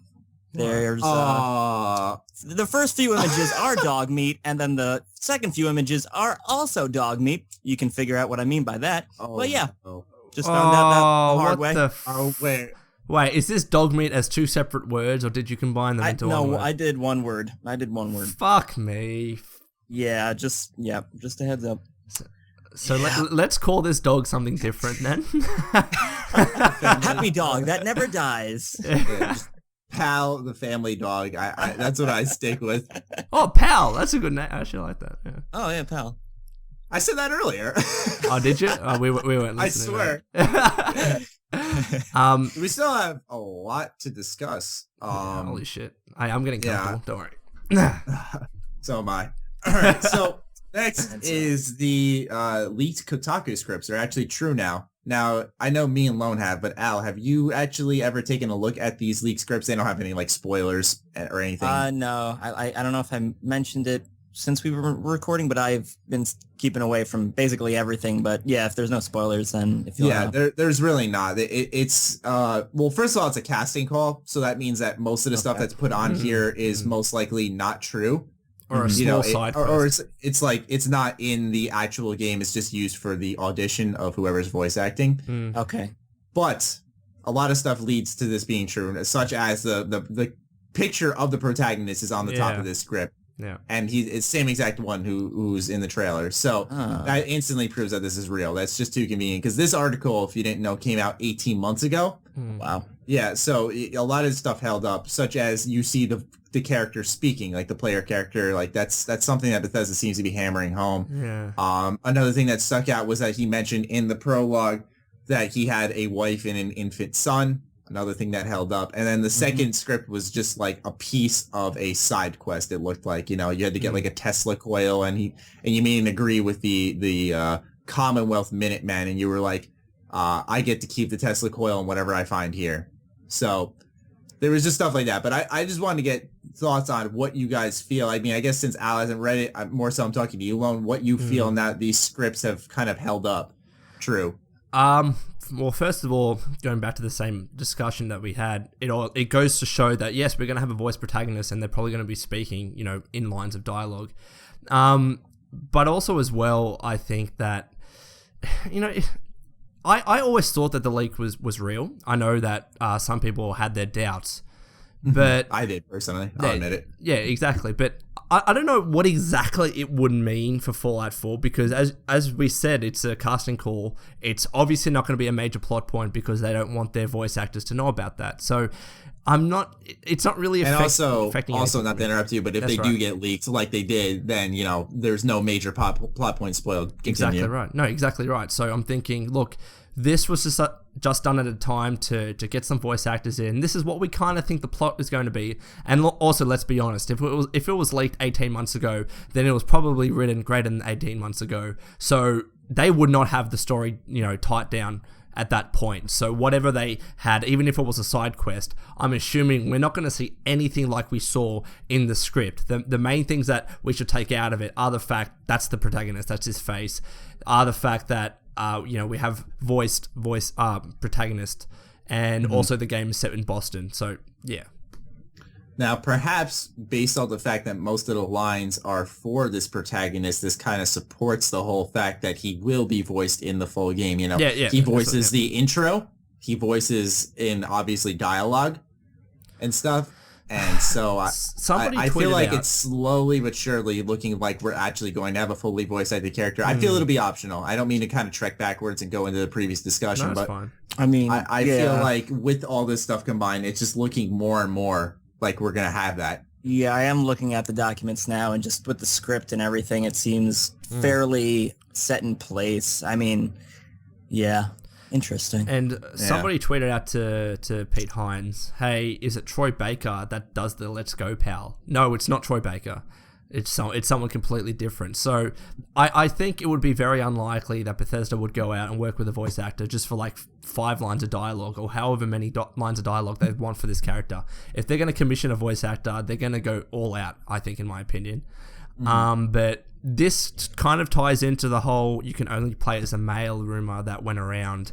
It would be interesting, especially after reading the scripts, how they would incorporate a female protagonist, because you're going to have both versions, you know what I mean? And that the female version is going to be voiced as well. So I wonder how that's going to go down. Oh, I hear a crazy theory then. What? People are saying that the wife you see in the trailer is the female protagonist. That's a really good idea. That's fucking brilliant. Yeah. Because if the male is the... But if that's the case, then how are they still alive now? I don't know. Unless it's like the ancestors or something. Ancestors. That's a really good thing. Maybe the baby. That's what people are saying, but like, why are they connected? Like, maybe the baby is the Vault Dweller, or is that to like? No, I originally thought the baby was the protagonist, but then I realized far too late in like the end of my analysis, you know, 16 minutes late, that in fact this man looks like the person from the scripts, and he looks like the same guy in the beginning of the trailer that he does at the end. You know what I'm saying? Like, I don't know if that was just me. I was looking so deep into everything else that I didn't think that, holy crap, the guy in the beginning with the baby is the guy who's at the end roaming the wasteland. Unless this vault maybe has cryogenic, it's gotta be. It's gotta be. That makes the most sense. It's just a matter of how in the trailer they show how they didn't get inside this vault. You're right. If you saw them getting inside, you assume to yourself, oh, they got inside, they barely made it, but they're alive now, and they're going to go into a cryogenic sleep. Because remember, each vault is an experiment. We know that, but for those out there who are listening, each vault has an experiment. Yeah, and I feel like this specific experiment sounds very unique from anything we've heard before. There hasn't been a vault with a cryogenic sleep chamber. So it very well could be possible. Do you reckon that the fact that the parents didn't get into the vault still meant that they got the baby in the vault just in time? That's what I mean. I was sorry. You want to go, Matt? No. I was gonna say probably the same thing you did. That it's possible. I was just thinking. I mean, if they implored, the realistic one would be like they implore one of the soldiers. The soldiers that's blocking the gate. Like take my baby, damn it. Or it'd probably be that. Or I mean they chuck the baby down the elevator, but it would probably be, giving it to a soldier. Well, you're right, and we kind of saw that. There was the Brotherhood of Steel Paladins and the officer standing at the fence, and someone was like, let me in, fuck's sake. So that could be a plot point that I could see pursued in there. But I'm just trying to think, whether if that was if the baby was there, would the baby still be alive? Like, how many years after the bombs is Fallout 4 taking place? That's what I'm wondering. What's worth mentioning is that if this is the baby, this is one thing that totally just hit me, is that if this is the baby, how in the hell does he look identical to his dad? Like, identical. Unless, all right, unless he's a grown-up, he looks totally different. He's an android, and he was designed to look like his dad. I mean, I know, usually looks jump one generation. So unless it's, all right, say they get the baby in there, they get the baby into the vault, and somehow his parents survive. It's a few generations later, and the vault dweller, who's now, a few generations down, he looks like his great-grandfather, and he hears, hey, my ancestors, my mom and dad's ancestors are out in their great-great grandson is out there, and he's trying to reconnect with his family in the wasteland. But I mean, like I said, that is a huge stretch, and that huge stretch leads to a good point of discussion I want to talk about. I was going to make a video about it, but I think it's a really good podcast discussion point, is that does Fallout 4 remind you too much in a potentially bad way of Fallout 3? You're chasing your family, it seems like, or it's got that family tie in there somewhere. It's clearly about a family. It's got the same, American, and I'm not complaining, don't get me wrong. But it's got that same, Americana theme where, you got all these American history landmarks. What else was there that really stuck out? Oh, yeah, you seem to start off in a vault. There's a lot of callbacks to Fallout 3 that seem to be almost eerily similar, almost too similar. I'm not complaining. Fallout 3 was one of my favorite games of all time, number 2 on that list, for a reason. I fucking love it. And if Fallout 4 is that and better and different enough, then I feel like, that'll be good. But I want to know what your thoughts are. That is this too much? But then one other thing, sorry, is that if it is 10 years later from Fallout 3, like I kind of predicted, then that would kind of make sense why things are kind of similar, Not much has changed. Well, I see Bethesda trying to, I talk about this balance, balance, keeping with what is the same so fans are treated again, and then trying to innovate and do something different. So I see having a voice protagonist being something different. This could be the whole, let's keep this bit the same so fans still feel comfortable and it still feels like Fallout 3, which is what they know and love. So I think that's probably the reason why they're going with a similar trope, but we don't know exactly what the narrative is. It could be along the same lines, but still vastly different. So I guess we'll have to wait and see. But I didn't get the overwhelming sense that, this feels like Fallout 3, in my opinion. I mean, I like the whole family thing because it makes me feel personally tied to the characters in the story. That's why I like Fallout 3's story a lot, is because I was really invested in the characters there and always chasing Dad, wanting to know where he is. I don't think that story would have held up as well now as it did back then because, like, The Witcher 3 is totally guilty of that. Oh, you're just late, man. He was just here, but, you got to do me a favor. Then I'll get you some info. Trust me, bro. I got you. Just do this favor for me. Get to Colin Moriarty. I know where your good old dad is. And like, fuck you, Colin. Tell me where my dad is. I ain't giving you money, prick. Exactly. And it's like, it's one of those things where, like, I really hope Fallout 4 doesn't do that because that's, like, become my new thing. Not like the Errand Boy thing. I don't mind doing favors and stuff, but if an entire story is based off of, I got what you need, do me this and I'll give it to you. It's one of those things where it's like, come on, just let me use my speech skill or something like that. Like, just give me the fucking option to avoid doing this guy a favor. Or if you're going to make me do a favor, have him come with me, not just have him send me off and be like, no, here's your money. Here's your information, dude. Like, But regardless, I think it's a good thing that it's kind of similar in a way to Fallout 3 because I personally see the similarity right off the bat with the family, the exiting the vault and stuff. Obviously, it'll be vastly different when it comes to gameplay, setting, all that stuff, even exploration if there's like no loading screens and stuff. It's going to be a very different game. But I like the similarities to Fallout 3. There's a reason that was voted like one of the best Western RPGs of ever, like all time. So, plus, I mean, like we were talking about with this one looks like with all the, the Protectron and all the enemies and just everything. I mean, if it is going to be more of a homage to however you say that, homage to the original Fallout, then, I mean, I guess they're sticking with what works in a way, possibly. Yeah. All right. We have only a couple more things left to talk about. This one should be somewhat quick. Apparently, at some point, we haven't seen anything yet, but this happened the day that Fallout 4 was teased. Apparently, at some point, we're to get a second Fallout-related announcement called Fallout 4.1. And this came from a reputable journalist who goes by the name of Alana Pierce, and she was saying that I just got an email saying that, Fallout 4.1 is coming and, it should be announced by the end of the week. Well, it's the end of the week and we're recording this on a Saturday. So, of course, with our podcast, like probably something will happen tomorrow on Sunday, today, if you're listening to it, and we'll know what Fallout 4.1 is. But what's interesting is that I did see Devolver Digital tweet a picture of the Please Stand By photo, and it said... Oh, hey there. Yeah, like, oh, hey there. I was like, are they going to do, like, Hotline Miami DLC where you just run around as the vault boy and, like, shoot people? That's really... Oh, my God. Is that Fallout 4.1? Was that referring to the trailer leak? Or not leak, but the trailer reveal? Is that what Fallout 4.1 is? It was before the trailer even happened too. It was just called Fallout 4.1, and like people were openly talking about, like the Alana girl was like, "I'm allowed to talk about the email, but not show you guys anything." So if let's say if the trailer was 4.1, are we saying there's going to be a 4.2 of something?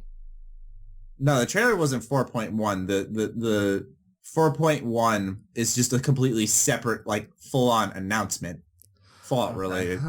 So are we saying that that's coming at E3? It's possible. It should be coming soon based off what she said, but like it seems like that has tapered off. Like remember when she like deleted her tweets and stuff? Oh yeah. I apologize for those listening if you're hearing Skype or not Skype, but Steam IMs right now. I'm getting bombarded, but yeah, shouldn't be too bad. But it came up 3 times, and I know I'm gonna have that comment. Who else checked their Steam IMs when? Podcast. Yeah. So no idea what that could be. To be honest.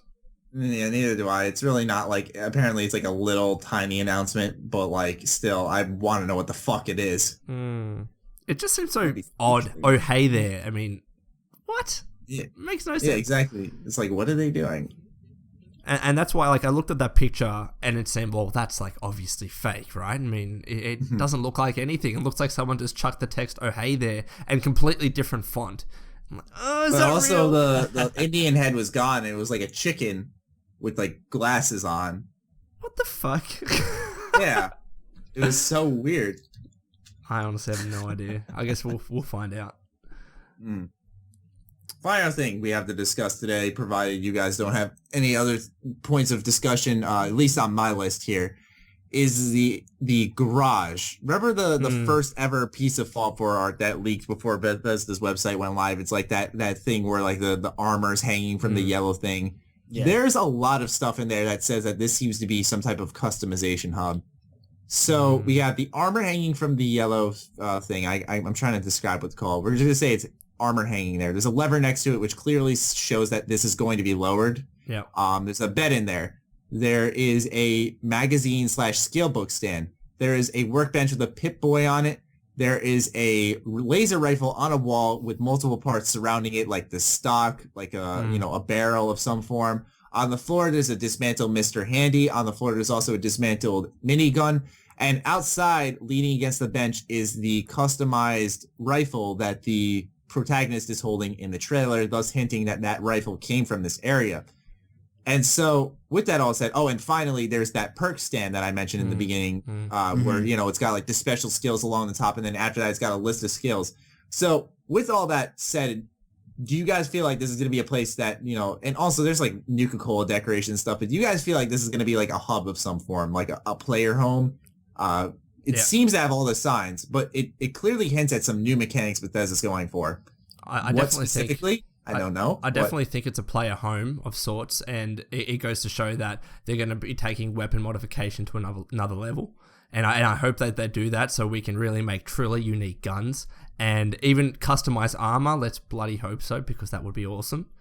But I also think what it could mean, and this is me being a bit out there, but maybe this is a home where it's not like the only home that you can have like in Megaton. It's a home where you can go set up things as you want and think, all right, now I want to change the pace, and go to a different building and make that your home and customize that how you want. That's my out there theory. No, that's not a bad idea. What do you think, Al?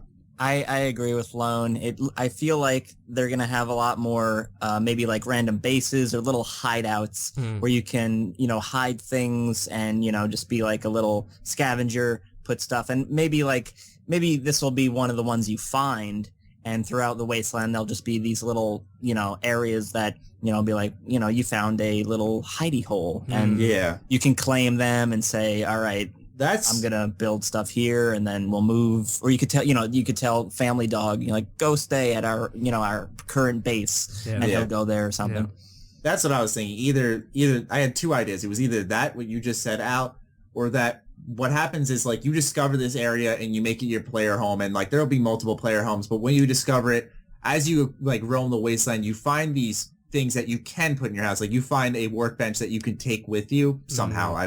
Don't ask me how, but like you find a workbench that you can take with you, for example, or you find this stand that you can take with you to store stuff in this house. So as you progress through the game, your house or your hub, whatever you want to call it, also develops. Yeah. I feel like that's also a possibility, but like what has me the most curious is the hanging armor.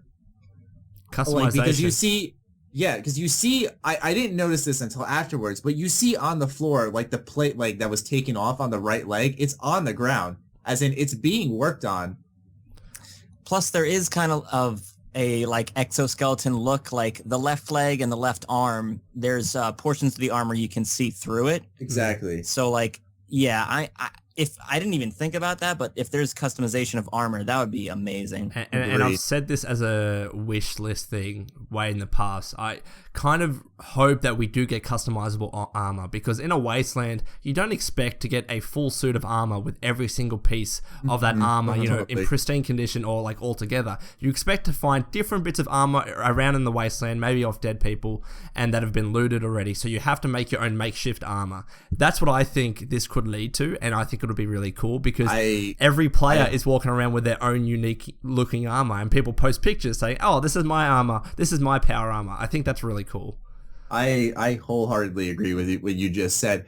And, it's kind of what's interesting is, I don't know how much time you guys are putting in this game, but it's a callback to Morrowind in a very odd way, where Morrowind, you'd have like a left pauldron, a right pauldron, you'd have a left gauntlet, a right gauntlet, left plate leg, right plate, or actually, no, I think it was all plate legs, but you get what I'm saying, where it was very specific parts to your armor, where you could have like a steel left pauldron and some type of elven right pauldron, and you'd just be decked out with whatever armor you could find. And it was really cool. And I'm thinking to myself that would work perfectly in Fallout. And this is an idea that a lot of people have spit out throughout, like, you know, I have like the Fallout 4 wishlist series, and like, you know, it's officially done now.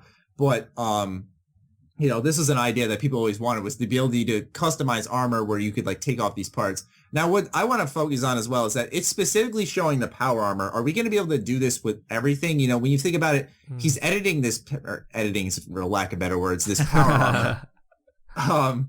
You know, what other armor could you do this to other than power armor? I think of, you know, what other armor could you augment in this way? Probably Talon Company, probably metal armor, leather armor, maybe. You could put stuff over it, maybe? Maybe. I think the most obvious armors are those metal ones which are connected by nuts and bolts, or however it's done. I just have an idea.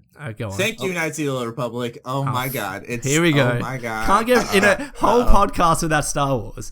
Oh my God. It just hit me. All right. So in Knights of the Old Republic, there's a workbench. And you can like get certain rare armors that you can edit with these parts, such as like a microfiber cell or something like that. And you can put them in to give you like these bonus buffs or whatever you want to call them, like, you know, 10% protection against lasers or something like that.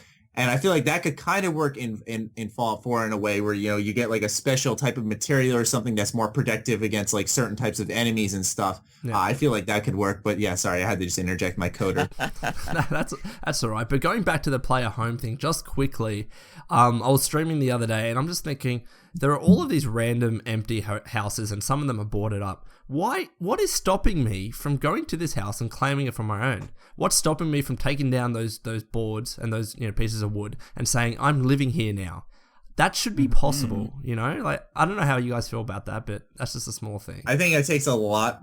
Like, I think what putting boarded up buildings does in a way is like, it feels like the world is full without Bethesda actually, you know, not to make them sound lazy, but they don't have to do much. You know, they just have boarded up houses. So there's like buildings, but you can't go in them because there's nothing there. You know what I'm saying? I think the reason why you can't is because of technology. I agree. I'd love to be able to go in every single building I see. I could see Bethesda being the developer to let you do that. You know, because a lot of people are saying, you know, they should have some type of minor destruction in Fallout 4 where you're able to, like, for example, take those boards off the wall and just like kick them down or shoot them with like a grenade launcher. Yes. Blow up the wall, walk inside and be like, all right, I'm barricading this place up. This is my house now.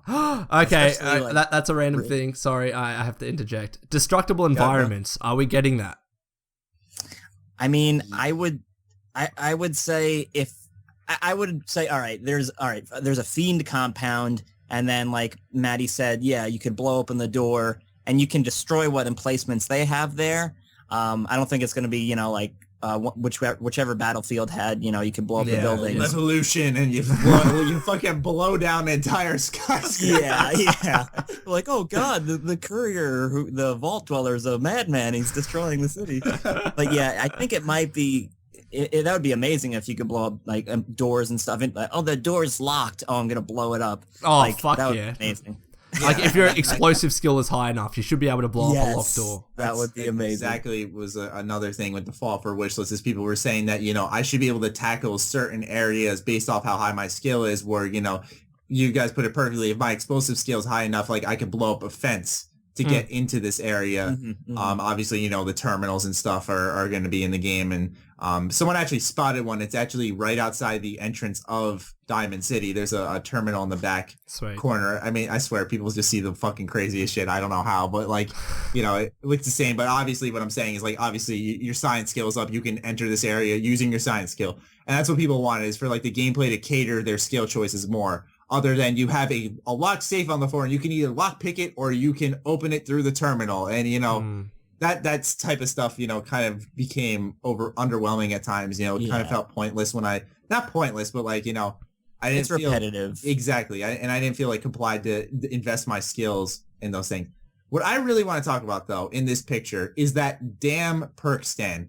Yeah. Can you guys just spit to me some logical idea what the fuck this thing is? Because I'm thinking to myself, like, you're allowed to level up on the go. There's no way Bethesda's getting rid of that. There's no way, you know, oh, you got 5 skill points to spend. Go back to your hub and fucking spend them. Like, no, fuck you, Bethesda. You're not going to do that. No. But what is it? There's like so many perks on this stand that you can look at. And like people are saying like maybe it'll show you what perks are currently active. Are you talking about the magazine stack or the poster in the background? It's like there's a magazine stack, and then to the right of it, if you look very closely, You can zoom in. It's like a poster. And it says like Vault Tech along the top. And and that has all the Vault Dweller boy. Yeah, it's got all the perk icons on there, and there's a ton of them. And I don't know if it's a poster, but it looks like some type of board that you can interact with. It kind of reminds me of like in the beginning of New Vegas, you had that that machine or whatever that the Goobatron or whatever the hell it was. Yeah, that you could like put your special points into, and like it was like the Jiggermatic or something. The Goobatron. The Goobatron, yes. Well, what the heck was it? I was about to say, you gotta look that up now. I need to know what this is. Vitomatic. Goobatron. Vitomatic Vigor Test. There we go. That thing looks like one of those machines where you hold it and then it electrocutes you, and it's like see how long you can hold it. But maybe I don't know. This is a random theory. Maybe this is a board like the Goobatron. Let's call it. It's one that allows you to redistribute your skill points like you can in Borderlands. Okay. All right. Yeah, it allows you to like remove perks and like put start them from the beginning. Like, I want to try to be an unarmed player now. Well, that's a fucking good idea because, it seems like Bethesda with Skyrim was kind of hammering home the whole idea with their leveling system that you don't have to make like multiple characters to, experience everything in this game. If you want to go from a two-handed warrior to a mage, you can. So what you're saying here actually totally makes sense. Obviously you're going to be very careful with your skill point investment when you level up, but with the perks that you pick, maybe you could take them back and invest them in different ones in some way. Like there's got to be some obviously cost to it of some form so that you can't just be like, oh, I don't like this perk, I'm going to go ahead and turn it in for another one. But that's a really fucking good idea. Holy crap. Yeah, well, like the way Borderlands did it is, you built up your skill tree and then you got to the stage where, well, I've kind of put a lot of my skills into support. I want to play a more attacking role. Or it depended on what your character was. So then you could go back to the machine. It would cost a fuck ton of money from memory. And then you could redistribute your skills as you will. And I think that's really good because I don't like it, for example, where I'm in Fallout 3 way, towards the end of the game.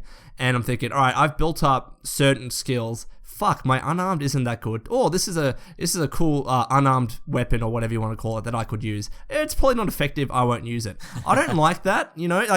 For example, if I haven't invested in energy weapons for whatever reason, and I find a really cool energy weapon, but it's not viable for me to use, I want to be like, no, now I'm going to change all my skills to energy. I want to start using these weapons. I think that should be possible.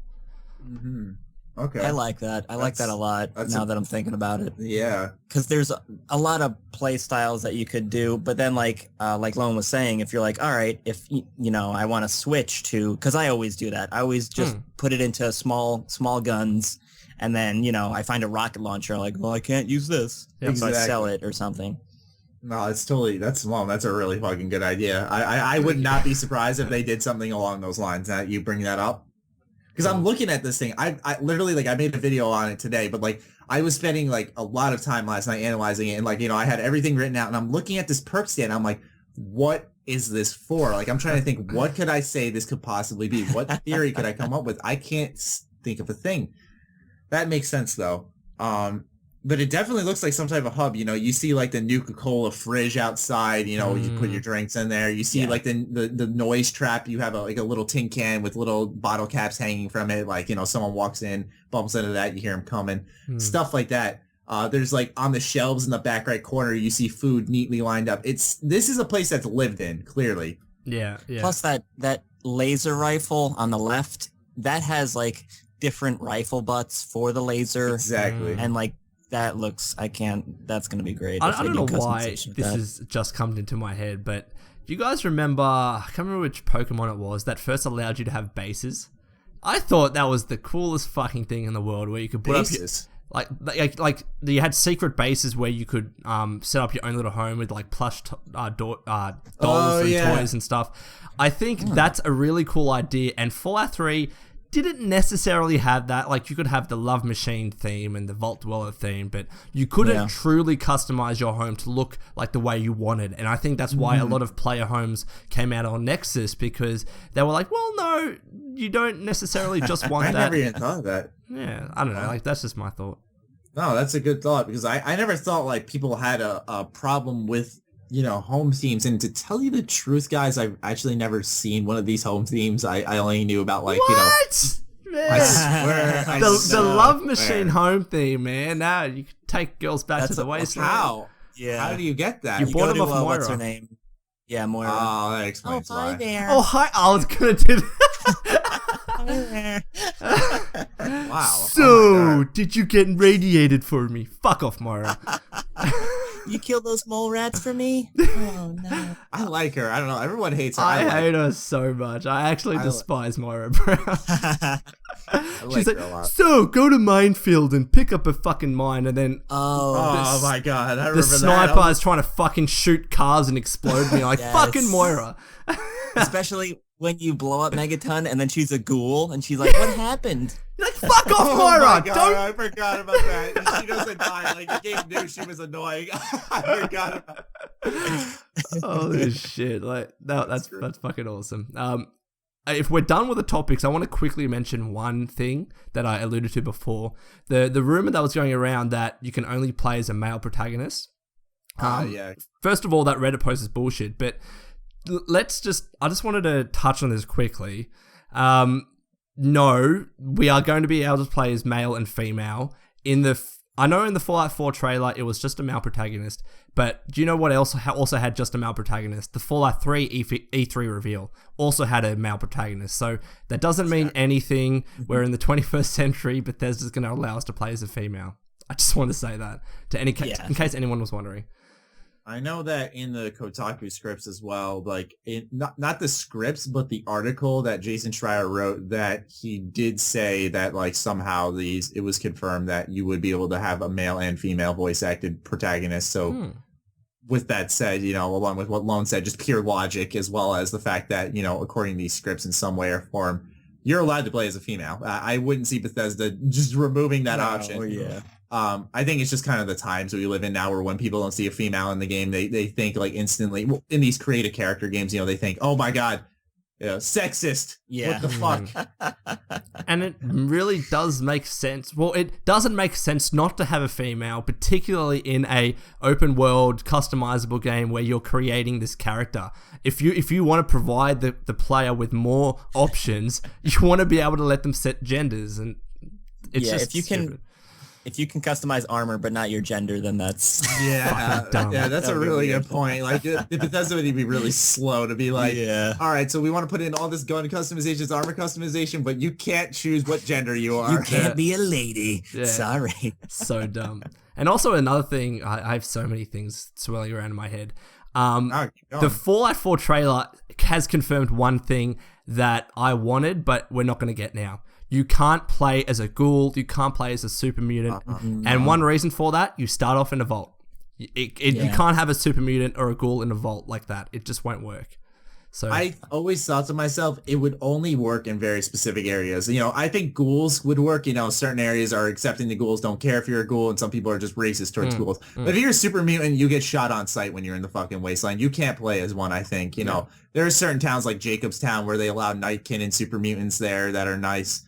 But that's the only one that really comes to mind. You can correct me if I'm wrong, but I don't see it would work if they had customizable races. And I also think personally, that would be that's a good choice on Bethesda's half, because that'd be merging the Elder Scrolls and Fallout thing. Fallout needs to be separate from Elder Scrolls, and Elder Scrolls needs to be separate from Fallout. In Elder Scrolls, the first thing you do, pick your race. And then I feel like if you did that in Fallout 4, it would just be like kind of like an Elder Scrolls thing. And you don't want that Oblivion with guns thing, and now Skyrim with guns. We don't want that. Like, it sounds cool in theory, but trying to put it into practice is very difficult.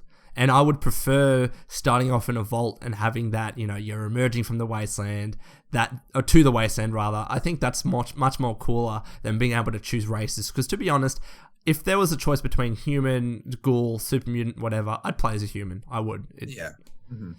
So same here. What do you guys think just because I was thinking about the protagonist and stuff, what do you think is going to be his like name? How like we have the courier, Lone Wanderer. What is he? Like, let's say, okay, hypothetically, he's an android, or he woke up in cryogenic sleep. What do you want to call him? I mean, if we're doing cryogenic sleep, they'd probably be like, oh, you're a Pearson or whatever, like the last name is, like, oh, your family did so much for the wasteland, Mr. Pearson, or something like that. I see that. It's a really tough call. I have no idea, because like New Vegas, it was the courier because you started off as a courier, but this seems like you're starting off, you don't have this pre-established backstory. Like, you're starting off in a vault in the true sense, like in Fallout 3. Yeah, you have a dad that you're trying to find, but you don't have this whole entire backstory like in New Vegas with the courier that you found out about in the Lonesome Road DLC with Ulysses. So I have no idea. I actually have no idea. It's tough. And I don't think they would do Vault Dweller again, because then it's just like, all right. Definitely not. The Lone Vault Wanderer. I've made that mistake like 4 times in my videos alone. Like, Vault sent me a message on my Twitter. He was like, he's like, you notice what you did in one of your videos? I'm like, what? He's like, you called the Lone Wanderer the Lone Vault Wanderer. I'm like, fuck. Fuck. That's great. It's happening. I'm taking over Fallout. No, but I swear, like, it's such an easy mistake for me to make now, because I always say, because it rolls off just as smooth as Lone Wanderer. It does. You know, Lone Vault Wanderer, and it makes sense. Like, you're going through all these vaults in the wasteland, so I'm like, I just say it naturally now. But like, I have to make sure now when I say Lone Wanderer that's exactly what it is, not Lone Vault, because then they're gonna be like, what the fuck's a YouTuber have to do with this damn trailer? That's awesome. They're working with Bethesda. They're in the game. Yeah. Bastards. Oh, that's another thing. Can we be mentioned in the game in some sort? Just referenced. Like... I really hope so. I'm not one to say like, you know, oh, I deserve this and that. You know, I'm so self-fucking righteous and entitled. But honestly, like, it'd be really cool if Bethesda gave a nod to like us YouTubers for like constantly making these Fallout videos. Yes. Have a small town called YouTube or something like that, and then you have, you know, Mr. Matty, Lone Vault, Al. Like, that would be cool. But they make us like the biggest losers. Yes. And it's like, kill the YouTuber town. It's like, what? Oh, that would honestly be great. I would totally come in and voice act that, and just that would be just cool. Really, it'd be like the what is it? The Empire of Dave, or the Dave Town? Oh, yeah. Dave. Oh god. Or like have us like a bunch of Garys in that town, and when people walk in, we're like, Fallout 4, Fallout 4, Fallout 4. Just make us a really hidden Easter egg. That would be beautiful. Just like hidden in like in a fucking cave that you can only, you know, like that. I brought this up a couple of episodes ago, but that cave in Fallout 3, which you can like only see at night. It's an unmarked location. And like a little rock that you have to interact with to get inside. Like that. Just put us inside there, and then you walk inside. We're all like Fallout 4, Fallout 4. Like, yes. So we're all ghouls. We've been trapped, waiting for it. Yeah, we're in a prison, and we're like, is Fallout 4 revealed yet? That would be awesome. It just says like Matty, Al, like Lone, and Gopher, like. That'd be great. Oh my god. Like Noah's got a muzzle on him because he interrupts everyone. That's one of the quests. It's like a muzzle, but it's also one of the slave collars, so that's why you can't take it off. And that's a quest, like get the muzzle off of him, the slave collar. We're all housed in an ark of some sort. We have like a shrine to the courier, the Vault Dweller, and he comes, and we're like, oh yes, he's so fucking good. Oh my god! I'm just gonna say, I'm not saying guys, we deserve it, but like whenever someone tweets at us saying that, like I'm just like, Bethesda, please, come on, just do it. And you kind of hope that they tweet Pete Hines in that tweet. So you're like, yeah, see this, Pete, you know, please put that in the game. Like, I just want to respond and be like, I'd be down for that, but I'm like, obviously I'd be fucking down for that. Is that even a question? Like, yeah. Oh, that's excellent. So we're at an hour and 48 minutes. I want to go to 2 hours. Wow. 2 hours is a nice number. So let's have another discussion. Well, so here's, wait, real quick. I found this, this is very...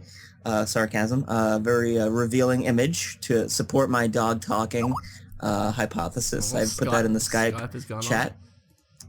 In the Skype chat, there's a very revealing image I found. Yes! May or may not have made. Did you just make that now? Yes, I did. Oh my god. I love how just in the podcast, Matty's on Twitter, fucking Al's making photos, and I'm just looking at my wallpaper. No, I'm not on Twitter right now. I'm just saying that you should put that on Twitter. I just like, that's what I do now on my Twitter. I just post Fallout 4 pictures now. The most recent one that I posted was just like, the Boston one. I posted like the map photo. What else did I post? Let's see here. Yeah, like it's like Fallout 3 talking to Half-Life 2. He's like, hey, I just got my sequel. He's like, hey, I'm getting mine next. Hey, I doubt it. Like from SpongeBob. It's so... have you seen the most recent picture that I posted? It's just the ass of the Vault Dweller, and everyone's like, yeah, Dad. Yeah. Yeah, I saw that. Oh my God, that's excellent. Any more ideas, guys? I'm pumped for Fallout 4. Fuck's sake. I am so happy it's finally here. Yeah, like do we have any discussion points here? Like, I'm just kind of like, what I was kind of doing was just going through my videos and trying to like tie topics together. We talked about the graphics, talked about the second announcement, talked about the engine, the leaked scripts. Oh, do you know what we didn't talk about? We didn't talk about the story and being able to see pre-war. We didn't really flesh that out a bit, did we? Yeah, we just talked about how it'd be cool to have nice mods in pre-war. Yeah. So that's really interesting because this is something that Fallout fans have been fucking clamoring for. We want to see what happened before the bombs fell, and we're actually going to get that. That's awesome. I always wondered how that would work too with I have to keep looping around to the same thing, but the cryogenic sleep kind of helps make that possible because like everyone's always like, I don't know how, but I want a game where in the prologue we experience, like, we're just walking around having a normal day and like we experience the bombs dropping, like being a part of the siren and like hearing the call over the radio that you have to get to your nearby vault, which would be horrifying. And if we do play through that, that's going to be like one of the most memorable moments of the game. Done right, it will be. And then obviously, based off the Vault 111 thing where you see him raising out of the vault and then you just see the wasteland in front of you, like that'll be the like best hour of gaming since Fallout 3. I mean, plus like I don't know, this is just a random thought, but if that's how the game started and you're running to the vault, that would be an intense. Also, something that has just popped in my head. What if Vault 111 was one of those fucked up vaults where things went horribly wrong and we experienced that in real time? That would be cool because usually you come into the after effects, and you learn about the vault through terminals and stuff. That'd be really cool to actually be a part of what the fuck goes wrong. Like in Fallout 3, it was kind of, I'm not shaming it at all, but it was kind of basic, Overseer gets, power hungry kind of it, dad escapes it, and that causes this big conundrum. And you really see the effects of that when you do the back on the home front quest. You really see what actually happened after that, which was really cool. But, being truly a part of this chaos in a way, I think would be cool, where it's just like Lone said, really fucked up. And I think that is something that it's not like, oh, as you said, Matty, we're walking into this random vault. This is what happened. Let's read some terminals. Let's see what's messed up. Oh, we found some insane survivors. But I think it's so much more effective. Instead of being told what happened, being shown what happened. That would be awesome. And if it's like a fucked up vault where, like, for example, there was a vault where it was just one man and he was given like a box of puppets or something like that. That's fucking dark, man. Like, imagine spending your entire life just in the solitary vault, which is huge, and it's just you in a box of puppets. It's crazy. Wasn't there a vault where there was like, I think it was in New Vegas, and there was like 5 people left, and like they were all standing at the exit of the vault, and they were deciding whether or not they should go. And just at the end of it all, they finally, this vault went to shit. Everyone died except for these 5 people. And like they were all about to say, let's just stay here. And then like the guy shot all the other people and then just left the vault. I think it was it was 5 survivors, and they were like, the one guy's like, do we have to do this? We could just go. We could go. And I think they all killed themselves. It was like 5 people. There were 4 gunshots, and then the other guy, he didn't kill himself. He just ran away. Yes, that's I think what it was. And that's dark, and you found that out through an audio log, I think. Yeah. Like that was awesome. Holy shit. That is... And what is another interesting one? Oh, yeah, there were like 2 vaults. One of them had 1 man and 1,000 women, and then the other had 1 woman and 1,000 men. It's just fucked up. I want to see those stories fleshed out a little bit more. I think that's so interesting. I think it's what they got to do is instead of having us, and I mean, I know part of the game, the video game is using your imagination, but instead of having us read it, let us hear it. There are more audio logs because that's why, like, for example, what's the really scary area in Fallout 3? But that's why that was so effective is because you were hearing how this person gradually turned into a ghoul. Yeah, the Dunwich building. That's what it was. Yeah, that type of stuff. Maybe somehow videos on security cameras in the vault. You could see these people going insane before the crisis. Yeah. Stuff like that. And even have those videos sped up a little bit. So, like you go to this terminal and you see this video file, you click on it, and then it's just a sped up version of the camera, and you just watch as the vault develops into madness, essentially. That's, oh man. Yeah. Fallout 4. Yeah. Well, I don't know if you guys did the same thing, but when I'm looking at security cameras in games, like to like see what happened, I get this sense of anxiety because you're like so engrossed in what's happening in front of you, and I always get so afraid that you stand up from the terminal, you turn around, and there's just gonna be someone standing. Yes, yes. And they'll be like, "What are you doing here?" And I'd be like, "Oh." That reminds me of a scene from BioShock 1 where you go to the wall and there's like a med kit on the wall, and then you turn around and there's this guy just standing behind you. And you just get freaked out. And then they had a similar thing in Infinite, I believe. Yep. The loud horn guy. That scared the shit out of me, man. Yeah, I turned around. It was like 3 a.m. I was about to beat the game. And that happened. I was like, ah! I was like, holy fuck. Oh, my God. I'm so excited now. What the fuck? I'm so excited. No, honestly, like, all right. This is a good discussion point to, I don't want to say wrap things up, but like a good leadway point. Yeah. Since this game's been announced, have not been able to focus on any other game. Like, I've been trying to play The Witcher, kind of lost interest in it, really. Like, it's a really good game. I love it. I'm going to beat it. I don't like the main story that much, but like, I just can't stop thinking about Fallout 4. Yep. And like, I can't stop thinking about that gameplay reveal. And like, I was originally so stoked for Batman. Like, I couldn't wait for it. I was counting down the days, man. I'm a big Batman fan. Obviously, like, most people love the games, play them all. And like, now I'm just like, I'm going to play it, but like I'm more focused because everything's just going to be biting me over until Fallout 4. Mm-hmm. It's like, I am never in my life, I'm saying this straight up, I'm not like Mr. Hypebeast, but like I've never in my life been more excited for a video game than I am right now. Neither. I mean, this is the first game in my experience where I've played it before and then really analyzed the news, and obviously that has to do with having a YouTube channel centered around that, but analyzing the news, like just continuously seeing how the community has developed and gradually become more excited, how they can deconstruct news to the nth degree. It's incredible, the things that have been pointed out in this trailer that no one looking on their own would have seen, but when you have a million eyes which are so critical and so comprehensive, it's just an amazing thing to see, and I think that's why it's adding to the excitement, I believe. I agree. We're all part of this very, very special community, and it really is something special, if you ask me. I mean, obviously when things are good in this community, everyone's really positive, always like, hey, good job on the video, and they're always saying nice stuff, but I mean, it's unreal, just the positive output since this reveal. Like, it's almost like a big weight has been lifted off of everyone's shoulders. Like, okay, Fallout 4 is happening. Yeah. And it was like, it was the big reveal. Like, it was awesome. And, there's just going to be, okay, here's a good thing I want to talk about. When we're at E3, I know this may seem like a simple question, okay, but what exactly do you think we're going to see? We're going to see gameplay, no doubt. We're going to see a reveal. Are we seeing like the kind of Fallout 3 E3 gameplay trailer where we see the game in action, we see the VATS and everything, we see these mechanics? Or are we going to actually see Todd Howard narrate us through like 20 minutes of gameplay?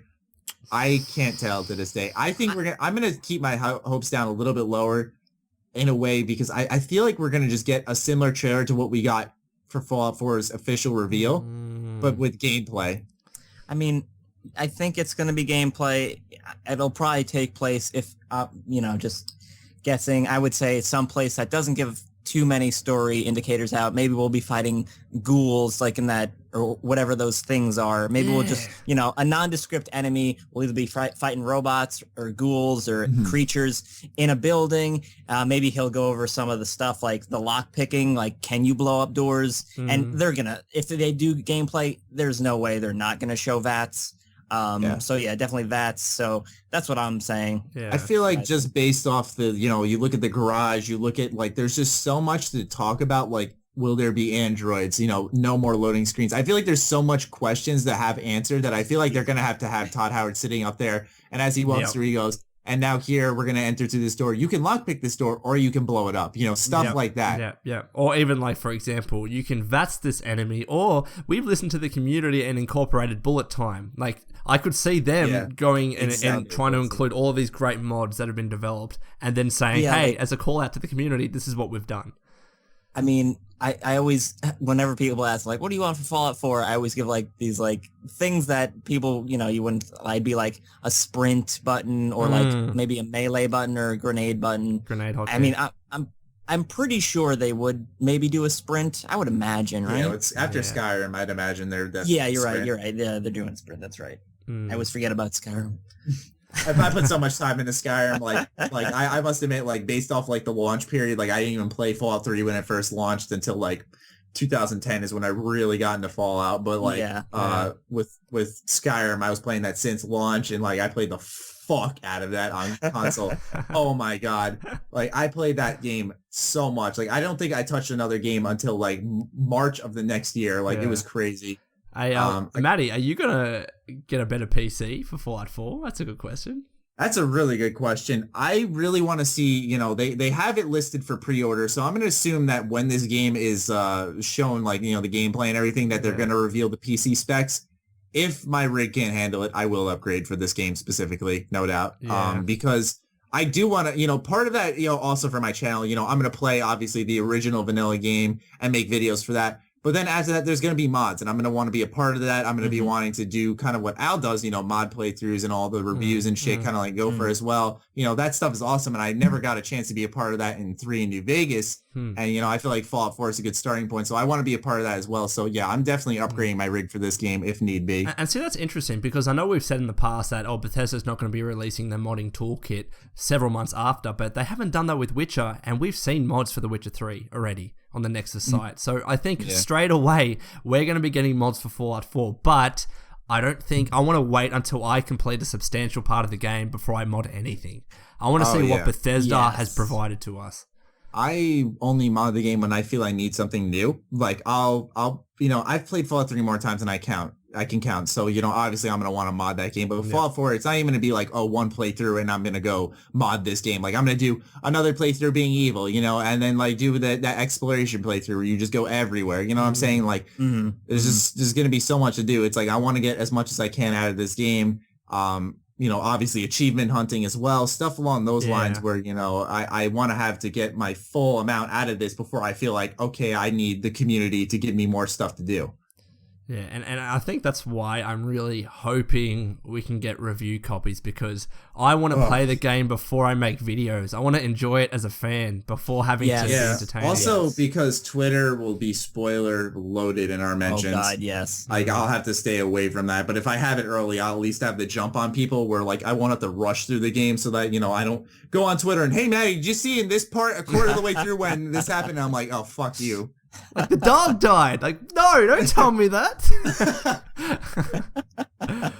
And we've been talking about this before. I want to know how you feel, Al. What are you going to do? Because I want to enjoy the game as a fan, and I don't want to stream the game. A lot of people will do that, and they'll capitalize on the hype, but I think it's more important for me to sit down, relax, and enjoy it. Yeah, I don't know. I think because people always ask me that, and I really want to just enjoy it, because every other Fallout, the games had been out before I started my channel, I think. Yeah. Or I don't know when New Vegas came out, but my channel wasn't big at all, so I was like fine to play through it. But I'll either, because I want to take my time, so I might stream, maybe I'll stream like 2 hours of me doing the beginning, and then I'll be like, all right, guys, I'm just gonna play it on my own. Maybe I'll record it, but I won't be doing my voices. I'll just enjoy it, and then maybe I'll release it. I mean, of course, there might be copyright issues because I won't be talking, and it'll be more, story game stuff.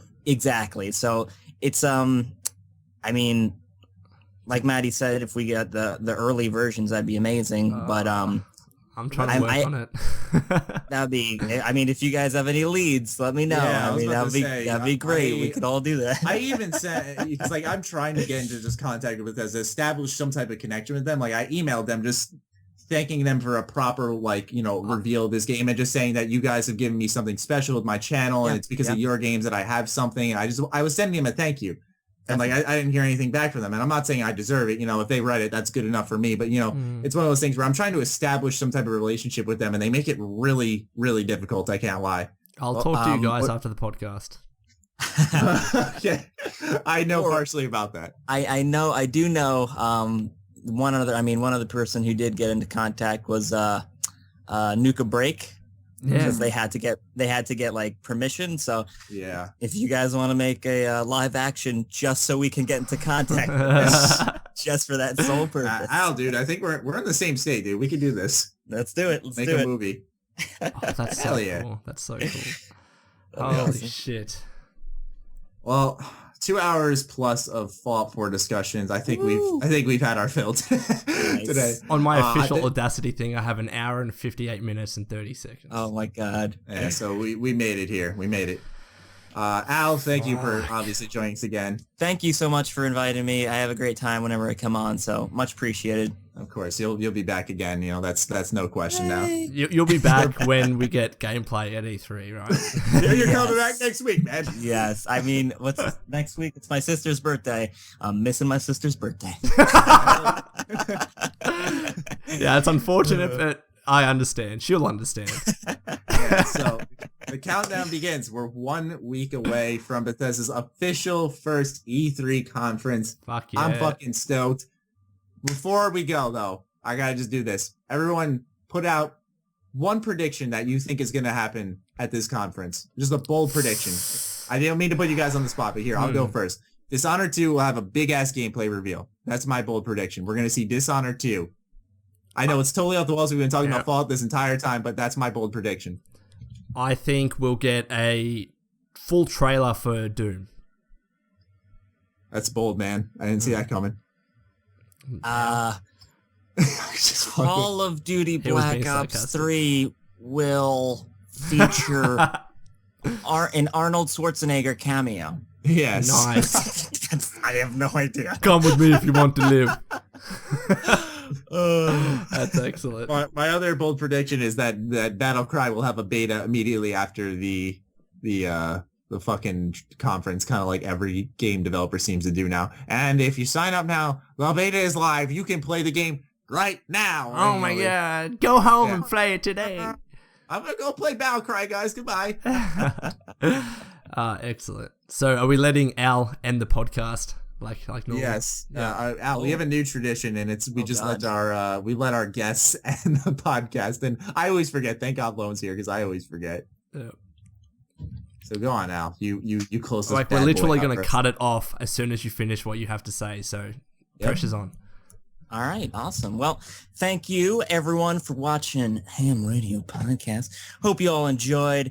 I had a great time. Hope everyone who watched did as well. Thanks for watching, and we'll see you in the future. Away! Yes! That good? That works? That's fucking awesome.